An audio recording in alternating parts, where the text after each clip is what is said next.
9 years.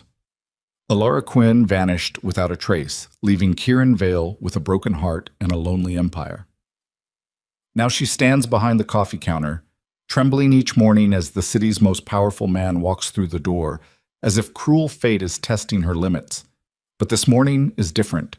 This morning, a child stands outside in the cold, clutching the silver pendant, the Vale family's only treasure, and Kieran sees those familiar, heartbreakingly cold gray eyes. 9 years' secret is about to explode.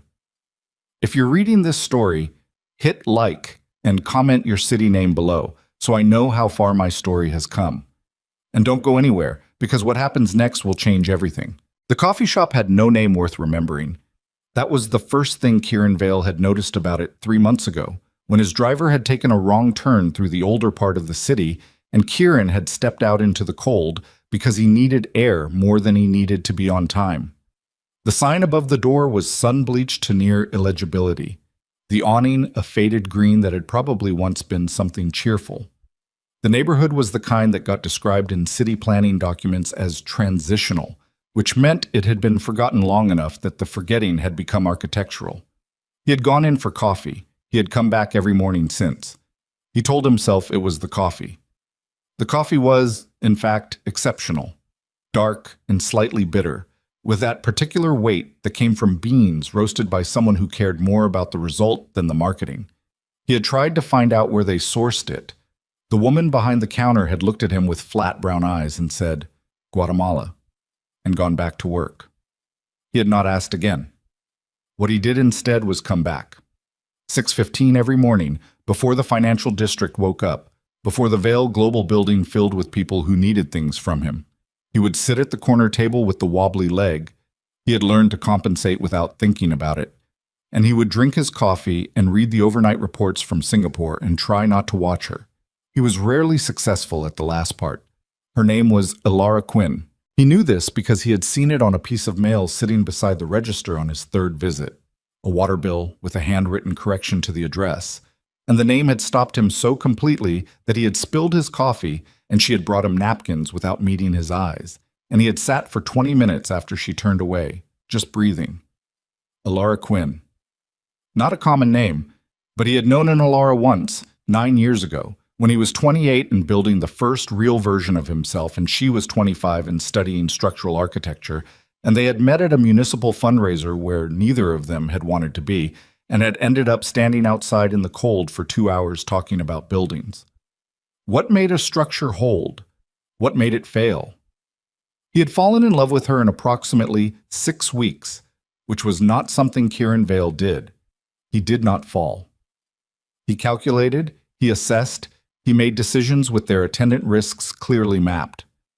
But Alara had been outside his models. She laughed at things that weren't meant to be funny, and she made terrible decisions about food combinations, and she argued with him about city infrastructure at 11 o'clock at night with the same focused intensity she brought to everything, and he had stopped calculating somewhere around week 4 and just let it happen. She had left in month 7. No letter, no call. Her apartment cleared out, her phone disconnected, her name removed from the university enrollment. His investigator had found exactly nothing, which should have been impossible and wasn't. And after 8 months of searching, Kieran had done the thing he was best at, which was to put the loss in a compartment and seal it and keep building. The woman behind the counter of this nameless coffee shop moved like Alara moved. She held her shoulders the same way, a slight forward tilt like she was always bracing for something. She had the same hands, long-fingered, quick, a small scar at the base of the left thumb that Kieran remembered because she had gotten it on a broken coffee mug at his apartment, and he had wrapped it with a dish towel and held it too long, and she had laughed at him for being dramatic. He had not asked her name directly. He had waited for the water bill. He had spent 3 weeks telling himself there were thousands of women with similar posture and similar hands, and that grief did strange things to pattern recognition. He had sat at his wobbly corner table and watched her, and told himself he was being irrational. Then one morning she had reached across the counter to hand him his cup, and the cuff of her sleeve had pulled back and he had seen it, a small tattoo on the inside of her left wrist, 3 geometric lines intersecting at a single point. The same tattoo she had gotten on a Tuesday in March 9 years ago while he sat in the parlor, waiting and pretending to read a magazine. After that, he stopped telling himself anything. She knew who he was. He was certain of that. Kieran Vale's face appeared in enough business publications and financial news broadcasts that remaining unaware of him required effort, and she was making that effort visibly, deliberately. The way she never quite looked at him directly, the way she moved to the far end of the counter when he came in, the way she kept the transactions quick and professional and utterly without warmth. She was performing not knowing him, and she was doing it well enough that anyone who didn't have the original to compare it to would have been convinced. He let it run. He didn't know why exactly. Some instinct that told him pushing would break whatever fragile thing was currently holding them in the same room. So he came in every morning and ordered his coffee and sat at the corner table and waited for something he couldn't name. On a Tuesday in November, with a thin, freezing rain coming off the river and the morning sky the color of old concrete, he came in and ordered and took his table and looked up from his reports to find a child standing outside the glass door. The boy was 7, maybe 8. He was wearing a dark coat that fit properly. Someone cared about how he dressed. And he had a backpack on one shoulder, and he was standing very still in the rain with the patient stillness of a child who had been told to wait and had decided to take the instructions seriously. His hair was dark. His posture was upright in a way that was unusual for children who tended toward slouch and fidget. Kieran looked at the boy and felt something shift in his chest. He couldn't have said what it was. Something structural. Something in the load-bearing walls. The boy's face was turned slightly away, watching something down the street, and then he turned and his eyes met Kieran's through the glass, and Kieran felt the room tilt. The eyes were gray. Not hazel, not blue-gray, not the ambiguous middle ground that got called gray by people being approximate. They were gray the way certain winter skies were gray, clear and cold and without compromise. Kieran had seen eyes that color in exactly 2 places in his life. In the mirror every morning, and in photographs of his father and his father's father and the long, unbroken line of Vale men whose portraits lined the east corridor of the family compound in Connecticut. He was looking at those eyes in the face of a child he had never seen before, and his mind, the mind that had built 3 successful companies and navigated 2 federal investigations and restructured a $1 billion portfolio in 48 hours during a market collapse, went completely, utterly quiet. Alara came out from the back with a clean apron and stopped when she saw where he was looking. The color in her face changed. Not much, just enough. The boy pushed through the door, shaking rain off his shoulders, and said, "Mom, the bus was early, so I had to walk from Alderton Street and my shoes are wet," in the pragmatic, slightly aggrieved tone of a child reporting a logistical problem rather than complaining. Alara was beside him in 4 steps. "Come here." She crouched and unzipped his backpack and found dry socks from some internal pocket with the efficiency of someone who had done this before, who had prepared for exactly this contingency. "Sit down. Take those off." "I'm fine." "Kaylin." The boy sat down and changed his socks without further argument. Kieran had not moved. He was still holding his coffee cup, and his cup was still full, and the reports on his tablet were still open to a shipping logistics summary from Jakarta, and none of it was registering. He was watching the boy's hands, the way they moved, the way the fingers were long, and the movements were precise, and he was watching his face, and he was understanding something that rewrote every assumption he had held for the last 9 years. Alara stood up. She did not look at Kieran. "Kaylin, go wait in the back for 10 minutes, then I'll walk you to school." "You don't have to walk me. I know the way." 10 minutes. Her voice was steady. Kieran recognized the steadiness as the same one she used when she was most afraid. The boy went. He gave Kieran one more look on the way. Direct, assessing, the same look Kieran gave rooms when he entered them, cataloging exits and power dynamics, and then disappeared through the back door. The shop was empty except for the 2 of them. Alara stood at the counter with her back to him. Her hands were on the edge of the wood, and she was very still. Kieran set his cup down. "How old is he?" said. "Don't." "Alara." She turned around then. Her face was composed in the way faces got when the composure was the only thing left. Her eyes were dry, and her jaw was set, and she looked at him like she had been rehearsing this moment, and had decided there was no version of it that didn't hurt and had made her peace with the hurting. "He's 8, she said. The arithmetic was simple. The arithmetic was devastating. When were you going to tell me?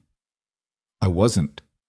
He should have been angry. Part of him was a cold, deep anger that had no immediate outlet and was going to need somewhere to go eventually. But under the anger was something else, something he didn't have a clean name for, a kind of foundational disorientation, the feeling of a man who has been building on a map that turned out to be wrong. He has my eyes, Kieran said. Yes. He has the Vale eyes. My father had them. My grandfather. I know. Alara, I can't do this right now. She looked toward the back. He has school. Then after school. Kieran, after school, he said again, quiet and absolute. You owe me that much. You owe him that much. She looked at him for a long moment. Something moved in her face. Not softness, exactly, but the absence of the wall, just for a second. 7 o'clock, she said. Come to the back door, not the front. He nodded. She went to get Kaylin. Kieran sat at his wobbly table and watched the rain and did not open his reports again. He spent the day in meetings and registered almost nothing that was said in them. His assistant, Marcus, had been with him for 6 years and had developed a talent for reading the texture of his silences. By the third meeting, Marcus was handling 90% of the talking, which was technically his job anyway, and Kieran sat at the head of the conference table and let the numbers and projections wash past him and thought about gray eyes. He had done the calculation. He had then done it again, slowly, and then a third time with different assumptions to see if a different answer was possible. It wasn't. If the boy was 8, and there was no reason for Alara to lie about that, lying about it would only shorten the runway on the truth, then he had been conceived in the last months of what Kieran had known as their relationship. He had been conceived and Alara had known, and she had left anyway. She had left knowing she was carrying his child. He thought about that for the full duration of a 40-minute presentation on third-quarter growth projections for the Vale Global Asia-Pacific Division. He thought about it while his CFO walked him through a restructuring proposal that was going to require his personal sign-off. He thought about it in the car on the way back east across the city as the rain turned to sleet and the streetlights smeared in the windows. She had left knowing. That was the part that didn't fit any model he had. The Alara he had known. The one who argued about infrastructure at 11 p.m., who laughed at the wrong things, who held her coffee cup with both hands and talked with her whole body. That woman would not have done that. He had been wrong about things in his life, badly wrong sometimes. Wrong in ways that had cost him money and time, and in 2 cases, relationships he valued. But he had not been wrong about her fundamental nature. He couldn't have been that wrong, which meant something else had happened. Something that had made leaving look better than staying, safer than staying, not just for her, but for the child. He turned that over in his mind and felt a different kind of cold settle in. The back door of the coffee shop opened onto a narrow alley between brick buildings, lit by a single overhead lamp that was losing its argument with the dark. Kieran came at 7 exactly. He had changed out of his suit, which felt like the right choice without being able to articulate why. Like showing up in full corporate armor would be the wrong kind of statement. Alara opened the door before he knocked. She had changed too. She was wearing a dark sweater and jeans, and she looked like herself in a way that the counter version didn't, less defended, or defended differently. She let him in without speaking. The back of the shop was small, a storeroom converted into something that was half office, half living space, a folding table and 2 mismatched chairs, and a small lamp and shelves of inventory along one wall. There was a closed door on the far side. He's asleep, Alara said. I'm not here to see him tonight. She looked at him. Okay. I'm here because I want to understand. She sat down at the folding table and put her hands flat on it, a gesture he recognized as her version of preparing. He sat across from her. For a moment, neither of them spoke. The sleet was audible on the roof, a dry hiss. You were pregnant when you left, he said. Yes. You knew. I had known for 3 weeks. And you chose not to tell me. Her jaw tightened. I chose to keep you alive. Those 2 things don't have to be in the same category. He watched her face. What does that mean? Alara looked at her hands. Then she looked at him, and something in the way she did it, the flatness of it, the exhaustion behind the flatness, told him she had been waiting to say this for a very long time and had stopped hoping it would ever happen. "Do you remember Marcus Aldrin?" she said. He did. A lawyer peripherally connected to Vale Global's early financing. He had left the company under murky circumstances when Kieran was 26, 2 years before Kieran took control of the business entirely. "What about him?" "He came to see me," Alara said. "It was February. You had just gotten back from the Singapore deal. He came to my apartment with 2 other men, and he told me something about your family." "My family?" "About what your family actually was." She met his eyes. "About what was underneath the legitimate business. The consulting contracts, the fund management, the real estate holdings. What was underneath all of it?" Kieran was very still. "He told me that your father had been running a secondary operation for 30 years. That Vale Global was the clean layer on top of something that was not clean. Money moving through untraceable channels. Influence over politicians in 4 countries. Contracts with people whose business was not the kind that got filed with the SEC." She paused. "He told me they were preparing to transition that operation to you, that whether you knew it yet or not, you were going to inherit it." "I didn't know any of that," Kieran said. "I know." "Then why?" "Because they knew about us." Her voice was steady, and it cost her something to keep it that way. "They knew about me. And they told me that if I stayed, if I became part of your life in a formal way, if you chose me over the transition, if you pushed back on what they were building you to become, there were people who would use me to control you, or remove me." He was very specific about what remove meant. The cold in Kieran's chest spread outward. "And you were pregnant. And I was pregnant." She said it simply, like it was just information.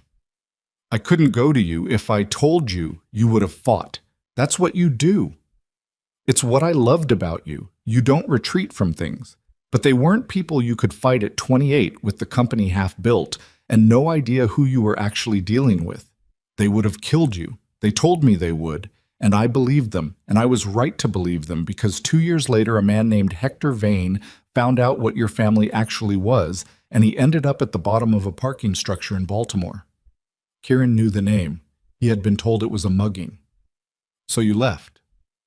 "I took nothing that could be traced. New city, new name on everything except the things that couldn't be changed. I was very careful. For 8 years." "For 8 years?"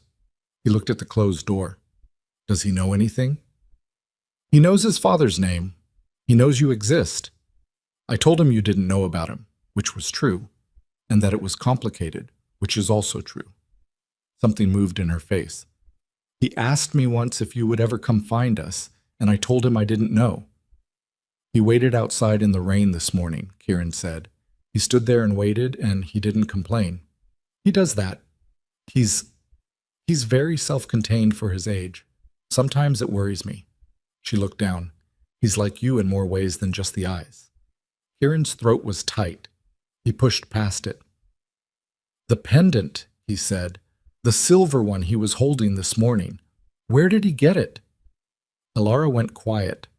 A different kind of quiet. The kind that preceded something significant. "I gave it to him," she said. "About 2 months ago." "Where did you get it?" "It came in the mail." She looked at him steadily. No return address. Just the pendant wrapped in cloth and a note with 3 words. "What 3 words?" "They found you." Kieran sat with that for 3 seconds. In 3 seconds, he did a great deal of processing. "Who sent it?" he said. "I don't know, but someone knew where I was. Knew about Kaylin. Sent the Veil Crest to my door to tell me the protection I'd bought 8 years ago was finished." She was still steady, but her hands had closed into fists on the table. "I've been trying to figure out what to do. I've been trying to figure out if moving is fast enough, if there's anywhere far enough. I've been running out of options." "How long ago did it arrive?" 6 weeks? 6 weeks. He did the calculation on that too. "And I walked into your shop 3 months ago." "Yes. And you served me coffee and said nothing. What was I supposed to say?" For the first time, her voice had an edge to it, not anger exactly, but the strain behind the steadiness finally showing. Hello, welcome back, by the way. You have a son, and the people who've been hunting us for 8 years just found us. I didn't know if you were part of it. I didn't know if you coming in every morning was a coincidence, or if they sent you or us, Alara. I know. She exhaled. I know. I watched you for 3 months, and I know it's not that. But I needed to be certain. And now you're certain. And now you know about Kaylin, which takes the choice out of my hands. She looked at him with something exhausted and unguarded and real. So here we are. Here we are, he agreed. Outside, the sleet had shifted back to rain. Kieran thought about the pendant, a Vale family piece, one of a limited number made at the end of the 19th century, given only to blood members of the line.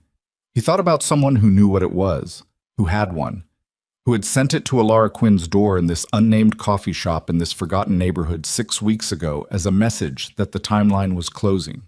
He thought about a boy standing in freezing rain with patient gray eyes, holding that pendant.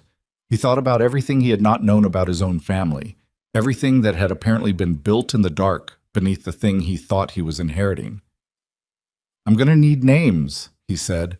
Everyone Aldrin mentioned to you, everything you remember from that conversation 8 years ago. Kieran, I have resources now that I didn't have at 28. Different resources. He looked at her. I'm not going to let them have him. Alara looked at him for a long time. Her face in the lamplight was older than the face he remembered, and more certain, and more tired, and still completely, devastatingly, the face he had never fully let go of. If you do this, she said quietly, there's no clean exit on the other side. You understand that. Once you know what they are, once you start looking, you become a threat to them. I already am, he said. I have been since the day I was born. I just didn't know it. She held his gaze. Then she nodded, once, slow. I'll write down everything I remember, she said. Good. He stood. She stood.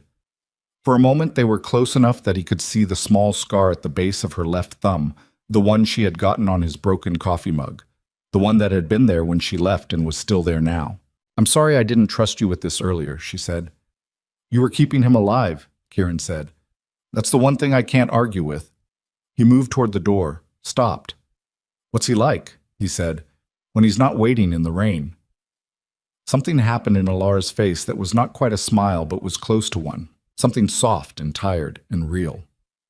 He takes things apart to see how they work, she said. Clocks, electronics, anything he can get his hands on. He always puts them back together correctly. He's never broken anything that wasn't already broken. A pause. He's been asking about structural engineering lately.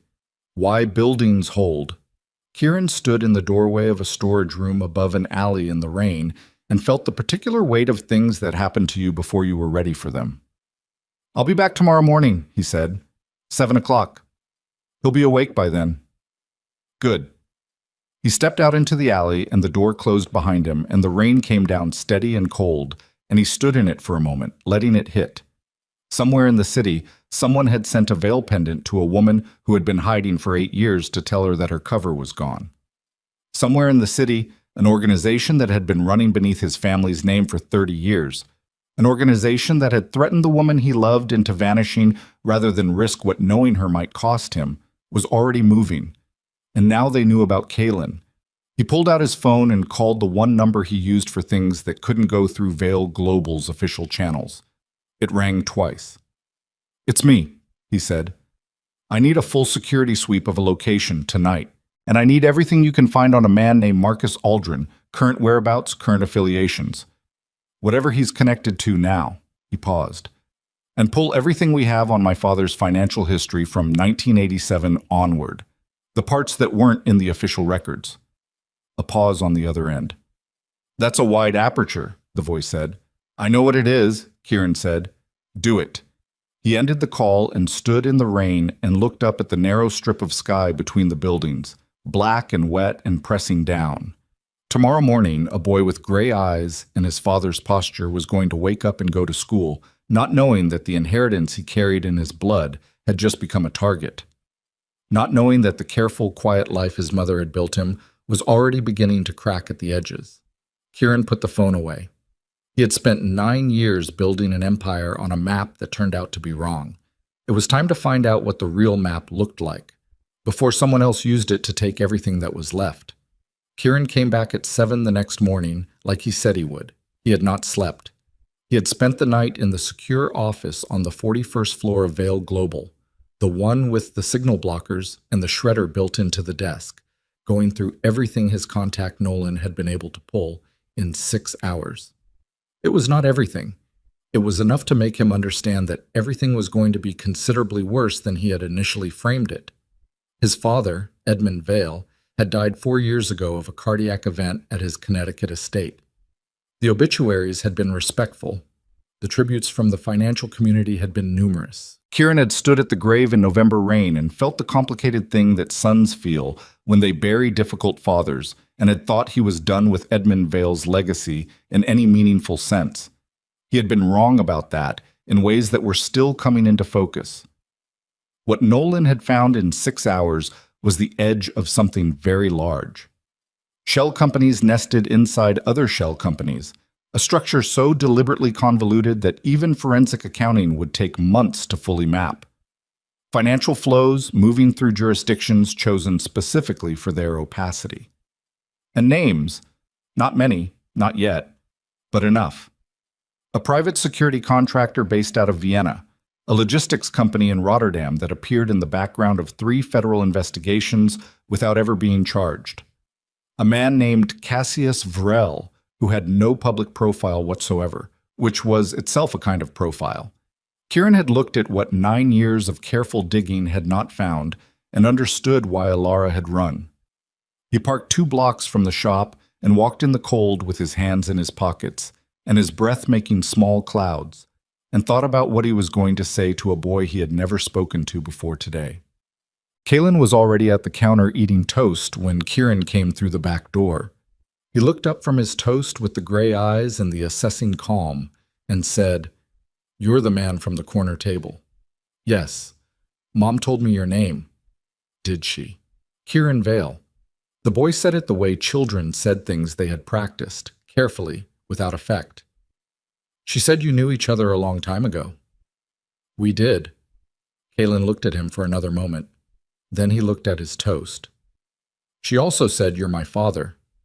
Kieran stood in the doorway of that small back room and felt the sentence land in him like something physical. He had known it was coming. The knowing did not make it smaller. "That's right," he said. "Okay," Kalen said. "Just that." "Okay." He picked up his toast and took a bite and chewed with the methodical focus of someone who had decided to process information privately and would report back when he was ready. Kieran recognized the mechanism because he used it himself. Alara came in from the shop floor wiping her hands on a cloth. She looked at Kieran first, checking something in his face, then at Kalen. "Bus in 20 minutes, she said. "I know." "Coat's by the door." "I know, Mom." She poured Kieran a coffee without asking and set it on the folding table and did not pour one for herself. She sat down across from where he was standing and waited. Kalen finished his toast, put his plate in the small sink, shrugged on his coat with the efficiency of someone who had done it 10,000 times, and stopped at the door. He looked at Kieran. "Are you going to be here when I get back?" he asked.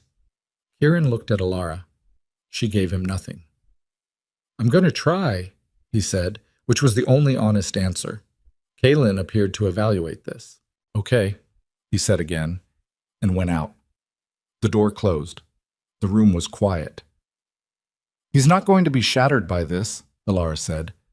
"He's resilient, but don't make promises you can't keep."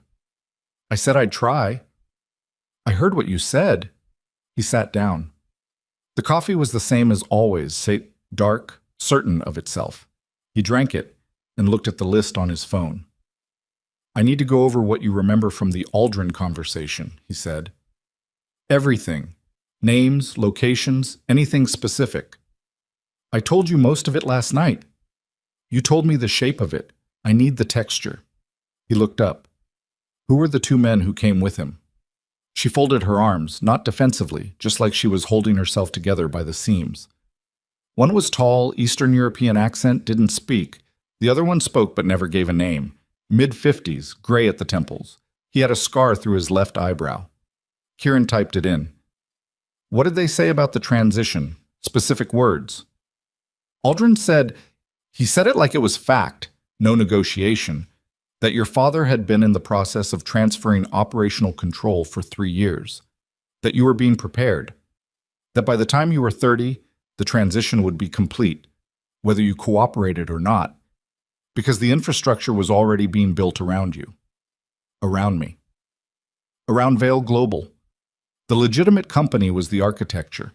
The real operation ran through the same channels, same lawyers, same financial institutions, same international contacts. You couldn't separate them. Kieran sat with that. He had spent years building Vale Global. He had thought he was building something clean. Apparently, he had been building a housing for something else entirely, guided by advisors and partners and board members his father had placed with a patience and a purpose Kieran had taken for normal corporate governance. Did Aldrin say who was at the top of the operation? He said. He said your father answered to a group, not an individual, a group. She looked at her hands. He called them the Charter. He said they were 7 individuals with combined assets in the hundreds of billions, combined political influence across 12 countries. He said your father's position in the Charter was hereditary, that the Vale seat had passed from father to son for 2 generations, and that it was going to pass to you. 2 generations, Kieran said. My grandfather. Yes. He thought about the portraits in the East Corridor, the steady gray eyes looking down. And Kaelin, he said. Alara's jaw tightened. Aldrin said something at the end, before they left. He said that bloodline was the only non-negotiable element.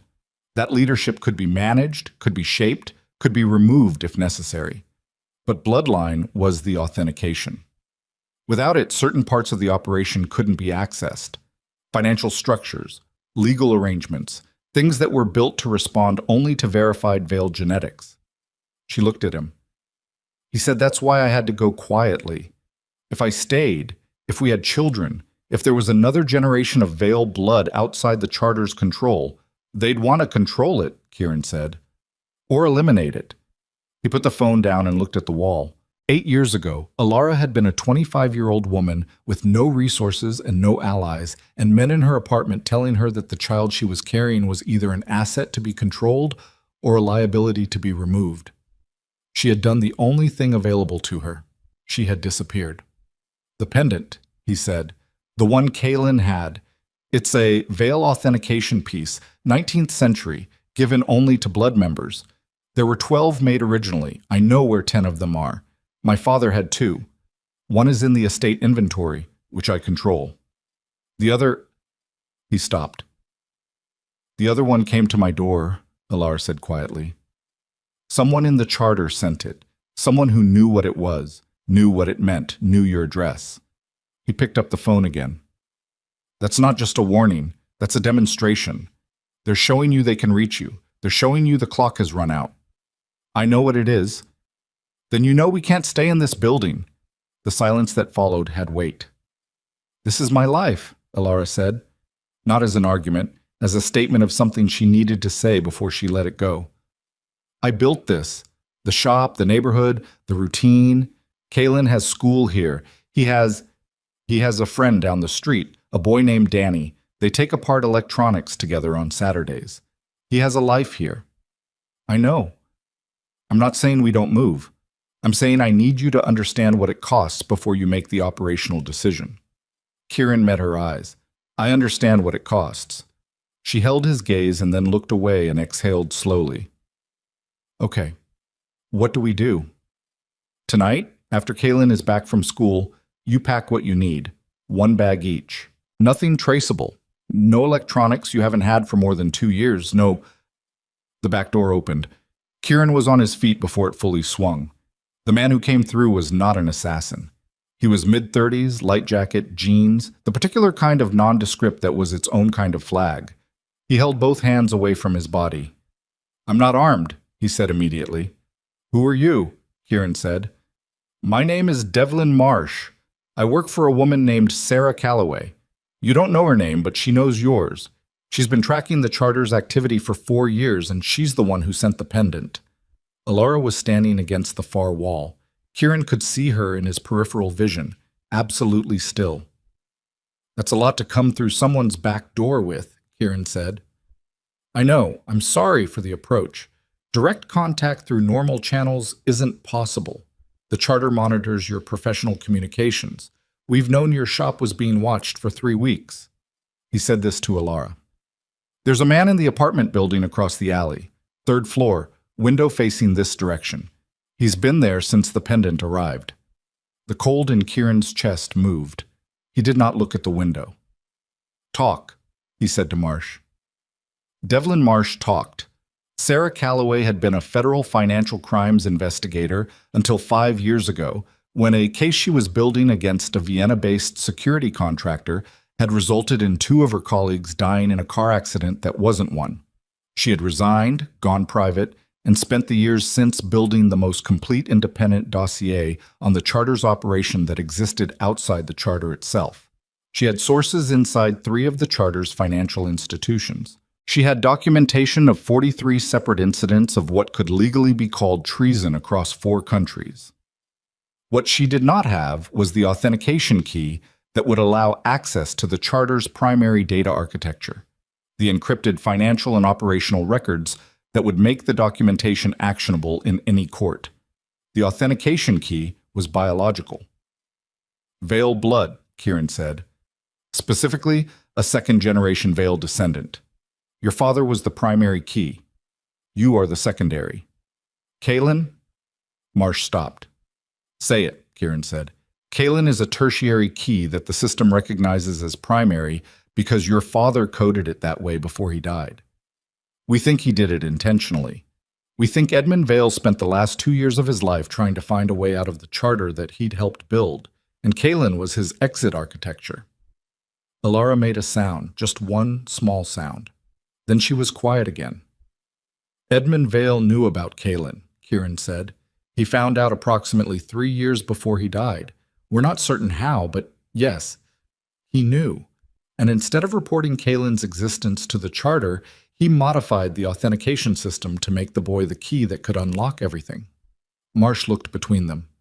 "Which means the charter, when they figure this out, and they're close to figuring it out, won't just want to control Kaylin.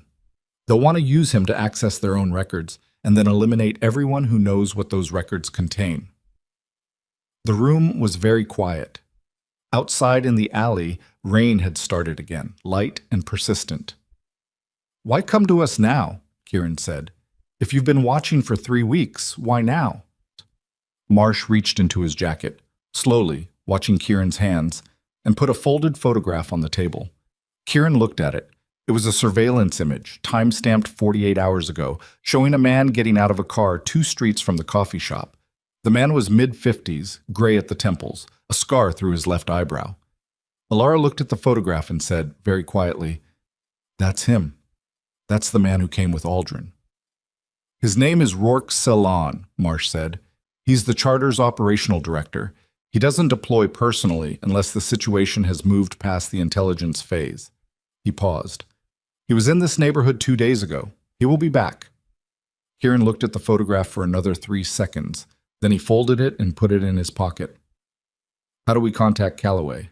he said. The contact instructions Marsh had left were careful. A specific payphone 6 blocks away, a time window, a code phrase. Kieran spent 2 hours after Marsh left verifying what he could of Sarah Calloway's existence through Nolan, working from the periphery inward.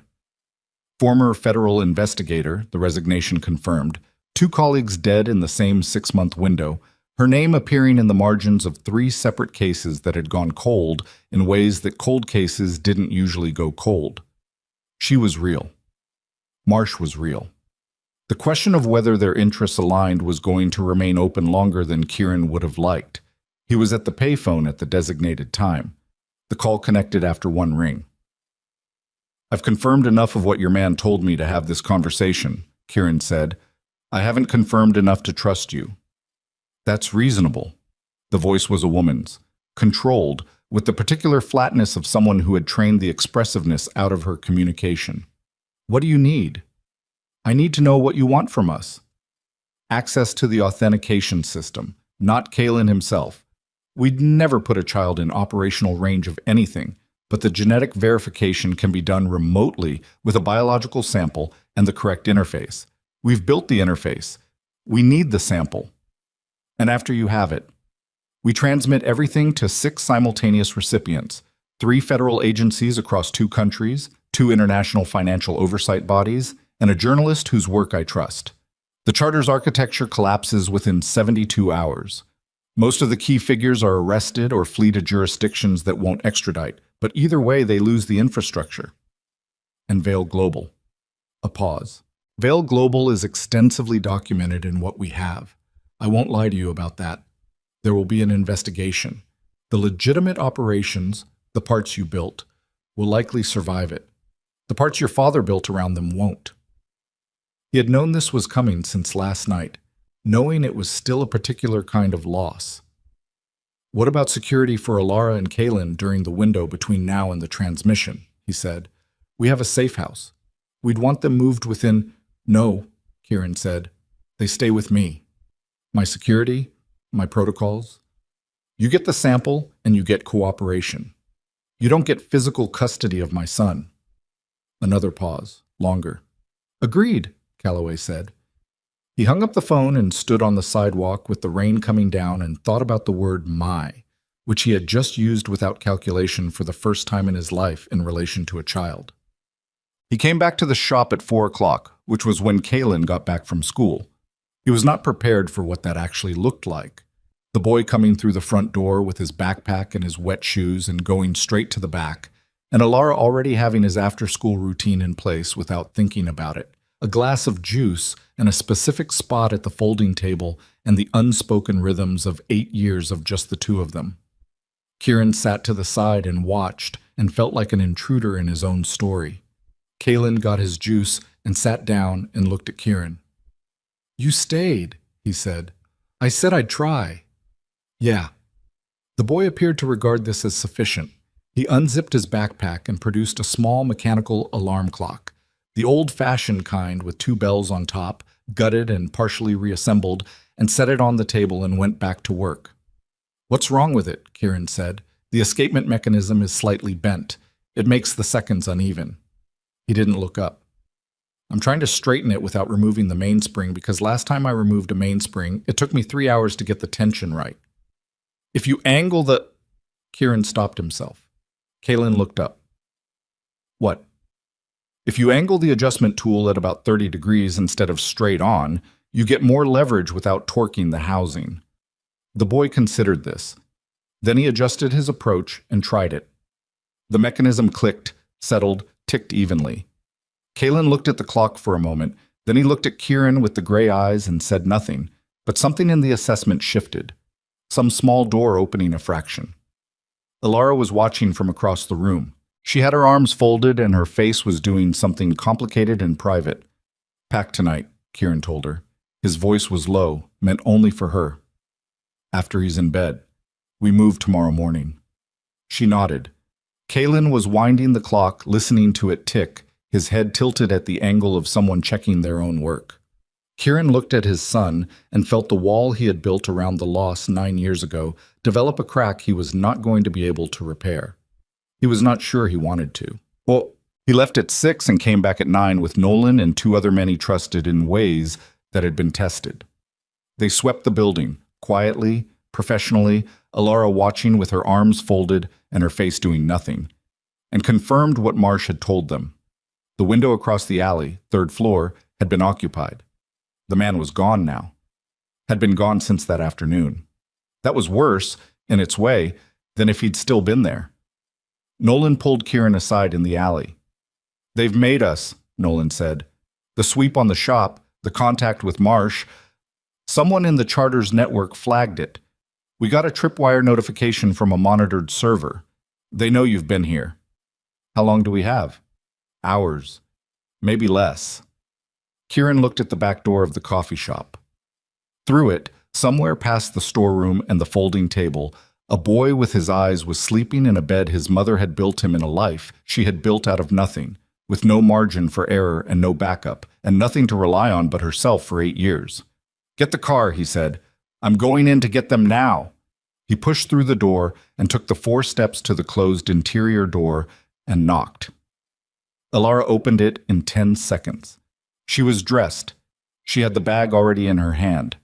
He looked at the bag. He looked at her. "I packed 2 hours ago," she said simply. "I know how this works." Behind her, Kalen was sitting on the edge of his bed in his coat with his backpack on, the alarm clock tucked inside, awake and calm with the ancient patience of a child who has learned that night departures are part of the architecture of his life. He looked at Kieran. "Are we leaving now?" he asked. "Yes," Kieran said. "Okay," Kalen said, and stood up.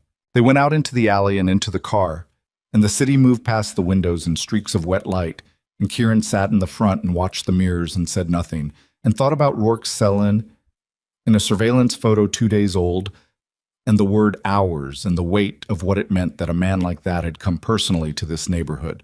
They were 4 blocks from the safe house Kieran had arranged, a secured apartment in a building his holding company owned, not officially connected to Vale Global, the kind of address that wouldn't appear in the first 3 layers of any search. When the traffic light ahead turned red and the car stopped and Nolan said, very quietly, "Don't react." In the side mirror, 2 cars back, a dark SUV had stopped. It had stopped at an odd angle, the kind of angle that left it pointed at them. Kalen was looking out the window at the wet street, his reflection ghosted in the glass, calm and still. Alara had seen it too. Her hand had found Kieran's arm in the dark between the seats and closed around it, not in fear exactly, in readiness. The light turned green. Nolan drove. The SUV moved with them, and Kieran understood in the way he understood structural failures, not as a possibility, but as a fact already in progress. That the careful, strategic, measured approach he had been building toward was not going to be how this went. They were already in it, and the only direction left was through. Nolan took a left on Carver Street without signaling, a sharp cut that bought them half a block of separation. The SUV followed, no hesitation. Whoever was driving knew the city or had navigation support, and either way, it meant they weren't going to lose them through improvisation alone. "Second car," said one of Nolan's men from the rear seat. "Blue sedan parallel on Merchant." They had 2. "Kalen," Alara said, her voice even, "get down on the floor." The boy didn't argue. He was on the floor of the back seat in 3 seconds, backpack pulled over his head with the instinctive practicality of a child who had been drilled for exactly this without ever being told why. Kieran turned to Nolan.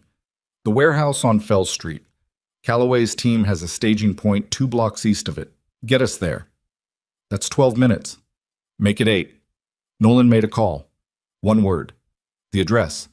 Then he ran the next red light at 40 miles an hour, and the city blurred, and the SUV behind them ran it too, and the blue sedan on Merchant disappeared from view, which meant it was repositioning, trying to cut the angle, trying to box them before they could reach anything that looked like safety. Alara had her hand on Kalen's back. She was not looking out the windows. She was looking at the back of Kieran's head with an expression he couldn't see but could feel, something that had been held in for 8 years beginning very slowly to let go. Nolan took 3 more turns in rapid succession, dropped into a service lane behind a row of warehouses, killed the headlights for 30 seconds while they rolled through the dark, then brought them back up on a different street entirely. The SUV was gone from the mirror. The blue sedan was not. 50 meters, the man in the back said. Close enough, Nolan said, and pulled hard into a loading bay where 2 men with Calloway's build and bearing were already pulling open a side door. The car stopped. The doors opened. Kieran was out first. He opened Kalen's door himself, and the boy unfolded from the floor with dirt on his knees and his jaw set at an angle that was going to break Kieran's heart every time he saw it for the rest of his life. They went through the door, and it closed behind them, and the locks engaged, and the dark outside swallowed the sound of the blue sedan rolling past without stopping. Alara exhaled once, sharp and short. Then she straightened. Kalen looked up at Kieran. His eyes were steady and gray and dry. "Are they going to find us here?" he asked. Kieran crouched to his level. "Not tonight," he said. The boy held his gaze and nodded once, slowly. the nod of someone filing the answer away, reserving judgment on whether it would still be true by morning.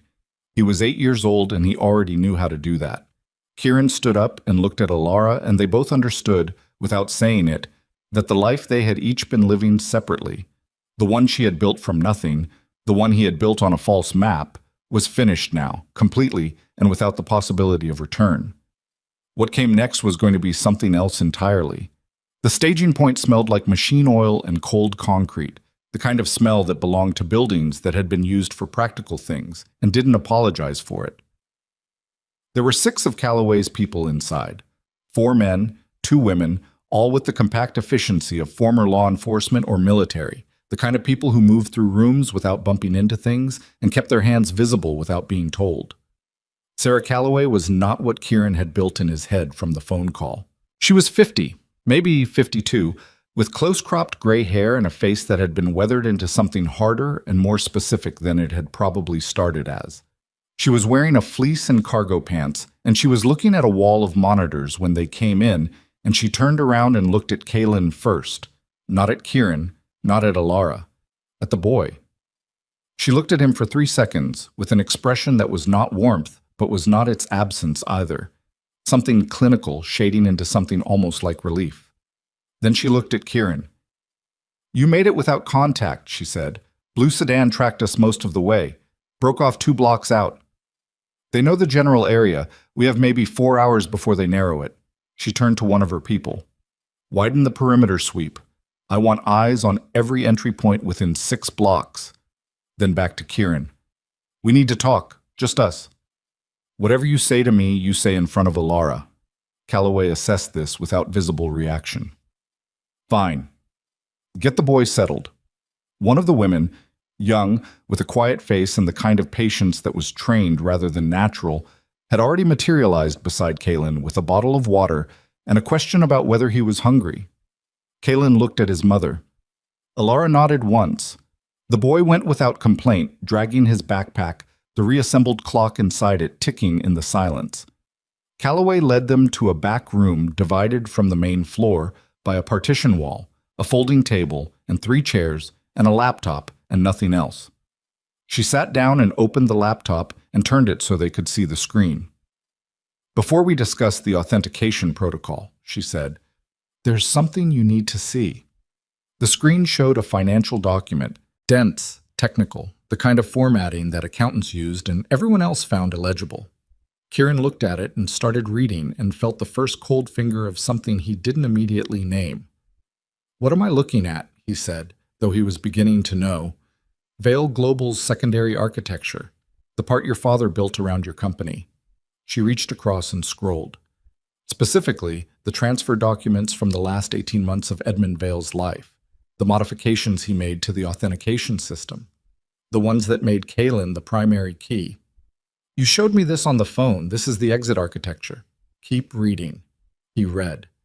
The numbers moved past him in the particular way numbers did when they were telling a story he was reconstructing in real time, not adding up to something new, but revealing something that had been there all along, hidden in the rounding. He stopped at a line item, read it again. "This is a payment," he said. "Yes." "To a holding company in Luxembourg." He looked at the account number.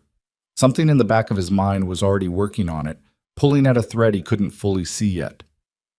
"Dated 14 months ago." "Yes." "That's 8 months after I took full operational control of Vale Global." He looked up. "This came out of accounts I controlled, my signature architecture." "Your signature architecture," Calloway said, "which your father's people had access to for 6 months after his death during the estate transition. What is this payment for?" Calloway looked at him steadily. "It's a retainer," she said, "to a private security contractor." She scrolled one more line. "The same Vienna-based contractor that has been running surveillance on Alara Quinn's coffee shop for the past 3 weeks." The room went very quiet. Alara was sitting beside him, and he felt her go still in the particular way that meant she was controlling something large. "You're saying someone used my accounts," Kieran said, "to pay the people who are hunting my family. I'm saying the payment originated from your architecture. Whether you knew about it or not is a question I can't answer from the documents." Calloway paused, and the pause had weight.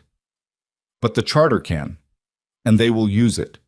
If this ever gets in front of a court, the first argument their lawyers make is that Kieran Vale funded the operation himself, that this is internecine, a family power struggle, not an external threat, that you are not a victim of the charter, that you are a participant. Kieran sat with that for the full length of a breath. Someone set this up, he said. Someone set this up very carefully, yes, months in advance.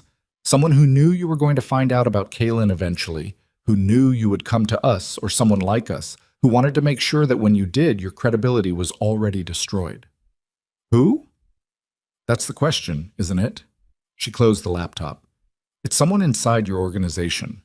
Someone with access to your financial architecture during the estate transition window. Someone who has been planning for this specific scenario long enough to build a false paper trail before the scenario existed. Alara made a sound. Not a word, just a breath that came out sharp. Nolan, she said. Kieran looked at her.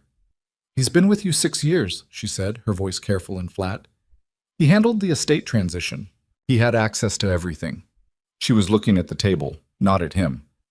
He was the one who made the contact call tonight. He's the one who told you the tripwire notification came from a monitored server. She looked up. How do you know the tripwire wasn't meant to push you toward moving before you were ready? Kieran said nothing. How do you know tonight wasn't the plan? He stood up, chair scraping back, and walked to the partition wall and stood with his back to both of them for a moment. His hands were in his pockets and his jaw was tight, and he was doing the thing he did when the map was wrong. Going back to first principles, stripping out every assumption and looking at what was actually there. Nolan had been with him 6 years.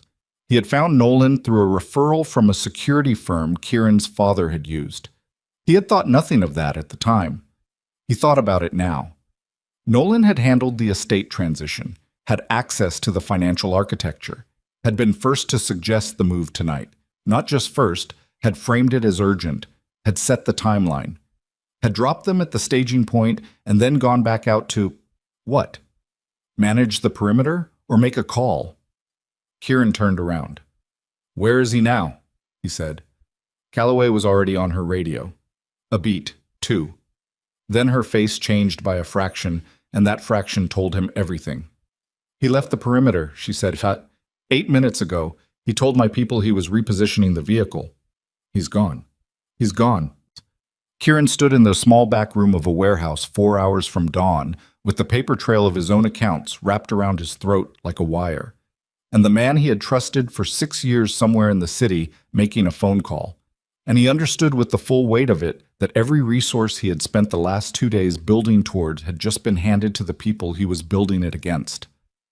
The charter knew where they were. Calloway's staging point was compromised. The safe house he had arranged was burned. Nolan knew that address too. The contact network, the security protocols, the timeline they had been working against, all of it in the hands of Rourke Sellon and whoever he answered to. Alara came to stand beside him. She didn't touch him. She just stood there with the particular solidarity of someone who had already survived one version of this and knew what the morning looked like after. How many exits does this building have? Kieran said to Calloway. 4, but how many vehicles? 3. But Kieran, if we run right now, we lose the window for the authentication. The interface I've built requires a stable connection, and at least, if we stay here, we lose Kaylin. He looked at her. Tell me I'm wrong. She didn't. Then we move. Authentication happens when my son is somewhere they can't reach him, not before. He went back through the partition door and into the main staging area. Kaylin was at a side table with the woman who had been watching him, the clock on the table in front of them, the woman watching with the focused patience of someone genuinely interested, while the boy explained the escapement mechanism in the serious technical vocabulary of a child who had taught himself by doing. Kieran crossed the room and crouched down. We're moving again, he said. Kaylin looked at him. No panic, no tears. The gray eyes doing the calculating thing, assembling the information and coming out the other side with a question. Is it the same people from before? Yes. Did someone tell them where we are? Kieran held his son's gaze. Yes. Kaylin nodded slowly, processing it, filing it. Then he picked up the clock and put it in his backpack. Okay, he said. I'm ready. They went out through the east exit into an alley that smelled of standing water and diesel, 3 of Calloway's people ahead and 2 behind, the city still dark and wet and indifferent. They moved fast and low and without speaking. Kieran had one working asset left, a number he had never given to Nolan, a contact he had built before Nolan existed, a man named Garrett Sue who owed him a debt specific enough and large enough that it had never needed to be called in. He called it in from a burner Calloway's people handed him, walking fast through the alley with Alara at his shoulder and Kaylin between them and the buildings on either side pressing close. Garrett answered on the second ring. I need the Meridian property, Kieran said. Tonight. Now. A pause, then, that's a big ask. You've been holding it for 4 years. I've been holding it for 4 years, Garrett agreed. Give me 20 minutes to open the access. You have 10. He hung up. Alara glanced at him. What's the Meridian property? A building I bought through a holding structure so clean that even Nolan didn't know it existed. He looked ahead. It's off every map I ever showed him, off every map I ever showed anyone. For how long? Long enough. He watched the end of the alley, the street beyond, the wet geometry of the city that was trying to swallow them. I bought it 2 years ago. I didn't know why at the time. I just knew it was the kind of asset you wanted to have when everything else was exposed. He paused. My father taught me that. Keep one thing nobody knows about. Keep it clean. Keep it ready. The irony of using Edmund Vale's wisdom to survive Edmund Vale's legacy was not lost on him. It sat in his chest like a stone. They reached the street. Calloway's lead man held up a fist, and they stopped, pressed against the wall, while he checked the corner. Clear. They moved. Kieran kept his hand near Kaylin's shoulder without touching him, close enough to grab, far enough to let the boy move freely. Kaylin walked with his head up and his steps even. He had not asked how far. He had not asked when it would be over. He was 8 years old and he was walking through a wet city in the middle of the night with people he had met today because men with resources and intent were trying to reach him, and he was handling it with a composure that was going to cost him something later. It always cost something later. But right now it was holding, and it was extraordinary. They were 2 blocks from the extraction point Garrett had given him when Calloway grabbed Kieran's arm. Wait! He stopped. She had her earpiece in and her face had changed. What? He said. My asset inside the Charter's financial network just sent an emergency signal. She was listening as she spoke, relaying in real time. They've moved up the timeline. Whatever they were planning, the extraction, the authentication by force, they've moved it to tonight. She looked at him. They're not trying to surveil you anymore. They're deploying. How many? My asset says Cellon left with 8 men 40 minutes ago. She paused. Armed. 8 men. Rourke Cellon, personally. 40 minutes ago, which meant Nolan had made his call the moment he cleared the perimeter and Cellon had mobilized immediately, which meant the staging point had been the target all along, and the only reason they were not already inside it was that Kieran had moved when he did. They'll be scanning for us, Calloway said. Facial recognition on street cameras, license plates. The Meridian building has a basement access off the service tunnel, Kieran said. No street exposure. You need to tell me exactly where that is. I need you to tell me first why I should trust anything coming through your network when Nolan was feeding it for 6 years. The words landed. Calloway's jaw tightened. Marsh came to you through me, she said. If I was compromised, you'd have been taken at the shop. Unless taking me at the shop wasn't the plan, unless the plan was to let me run far enough to feel safe and then take Kaylin somewhere with no witnesses. You're describing a level of operational patience that I'm describing exactly what the Charter does. You told me yourself, 30 years of patience, layers of deception, long game architecture. He looked at her. How long have you been building your dossier? 4 years. And in 4 years, you never got close enough to use it. You never found the authentication key. You never made a move. His voice was not raised. It was very quiet. And then I walked into a coffee shop and sat at a corner table every morning for 3 months. And eventually the pieces fell into place. And here we are. The night everything converges and my most trusted security contact turns out to be a Charter asset. He held her gaze. So I'm asking you directly, Calloway. Are you the long game? The alley was silent except for the rain and the distant traffic and Kaylin's steady breathing. Calloway looked at him without flinching. No, she said. That's what the long game would say. Yes, she said. It is. I can't prove a negative in an alley at 3 in the morning. What I can tell you is that my 2 colleagues are dead, and I've spent 4 years trying to build something that would mean they didn't die for nothing. And right now, I need you to decide if you're going to trust me or not, because we have maybe 12 minutes before Ceylan's people start covering the grid. Alara put her hand on Kieran's arm. He looked at her. She sent the pendant, Alara said quietly. 8 weeks ago, she sent it. She could have sent something else. She could have sent a team. She sent a warning. She held his gaze. I've been reading people in survival mode for 8 years. Trust her. Kieran looked at Calloway for 3 more seconds. Then he gave her the address. They moved. The service tunnel under the Meridian building was low-ceilinged and smelled of old water and electrical conduit, lit by work lights that Garrett had switched on remotely, throwing everything in flat white. They came through single file. Kaylin first with Alara, then Kieran, then Calloway, and 2 of her people, the rest staying topside for coverage. Garrett Sue met them at the internal door. He was a small, precise man in his late 40s who had made and protected a significant fortune through the specific talent of being underestimated. He looked at the group with the particular calm of a man who had agreed to something large and was going to honor it without drama. 12-hour supply stock, clean comms, no exterior signals, he said to Kieran. You're invisible in here. Thank you. You can thank me when it's over. He looked at Kaylin. Something moved in his face. There's food in the kitchen and a room in the back with a proper bed. Kaylin looked at the room and looked at Kieran. I'm not going to sleep, the boy said. Not defiant, just accurate. Then you don't have to, Kieran said. Garrett took Alara to the supply room to show her the layout. Calloway set up her equipment on the central table. Her 2 people took positions at the monitoring stations Garrett had built into the room years ago for reasons of his own that Kieran had never asked about. Kieran stood in the center of the room and did a full accounting of what he had.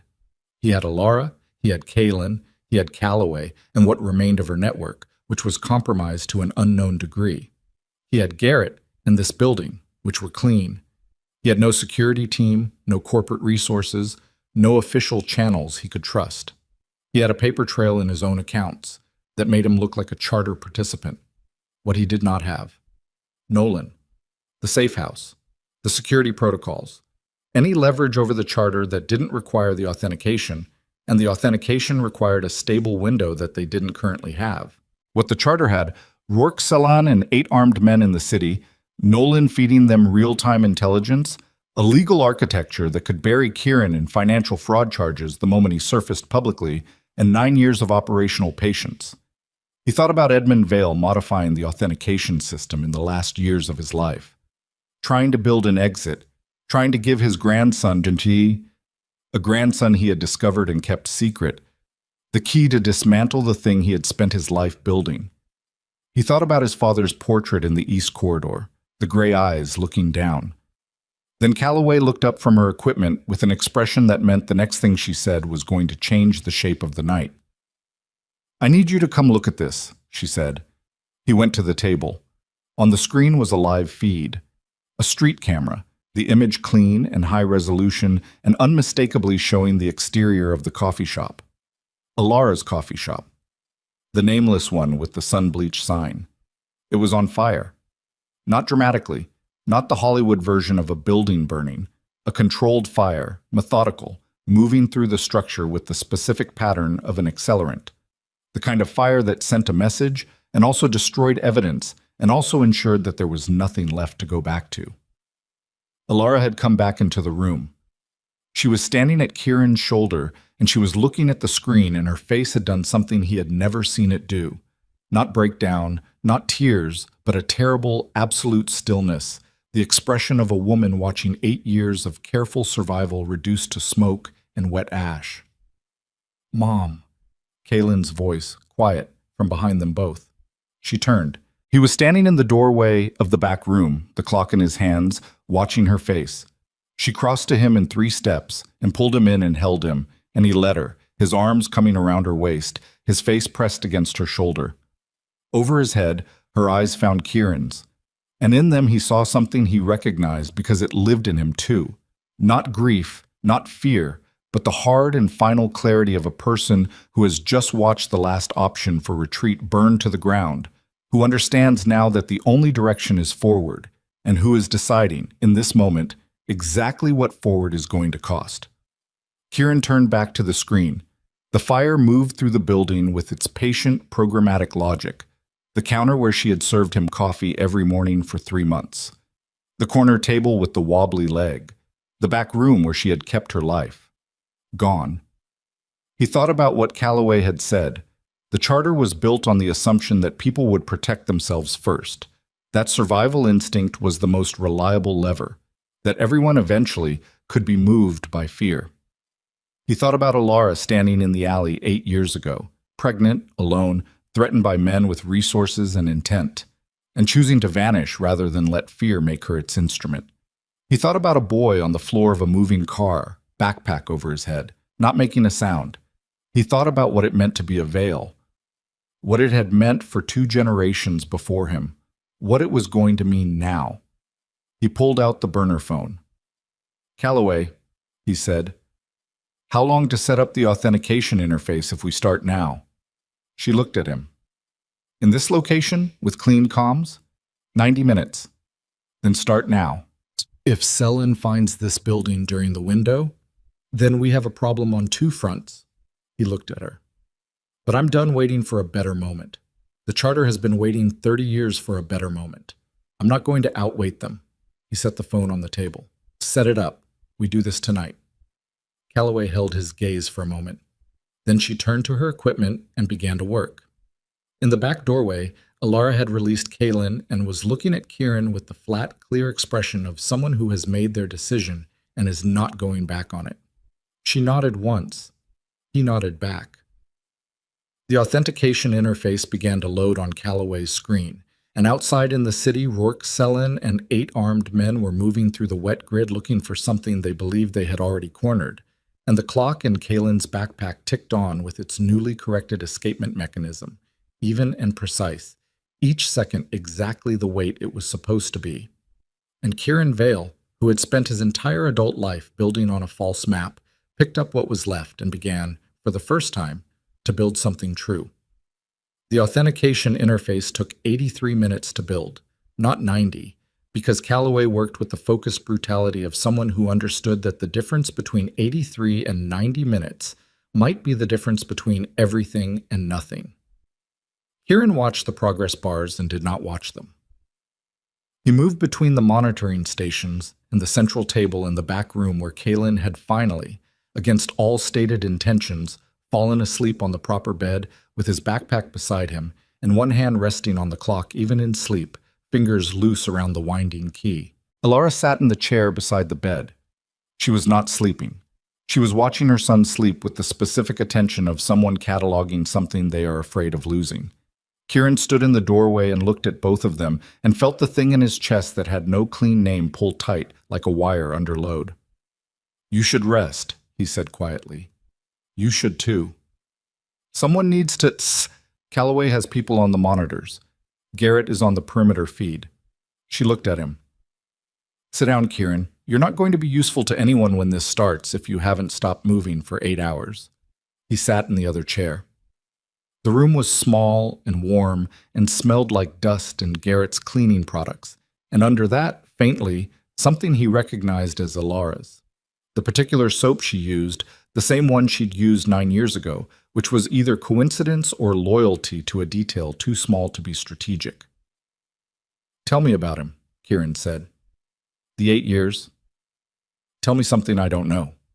Alara looked at Kaylin. She was quiet for a moment. "He was 4 when he decided he needed to understand how the electrical system in our apartment worked," she said. "He found the breaker panel and just started tracing circuits. I came home from work and every light switch in the apartment had a piece of masking tape on it with a label he'd written in crayon. Which circuit? Which breaker? What would go dark if it tripped? She paused. He was 4.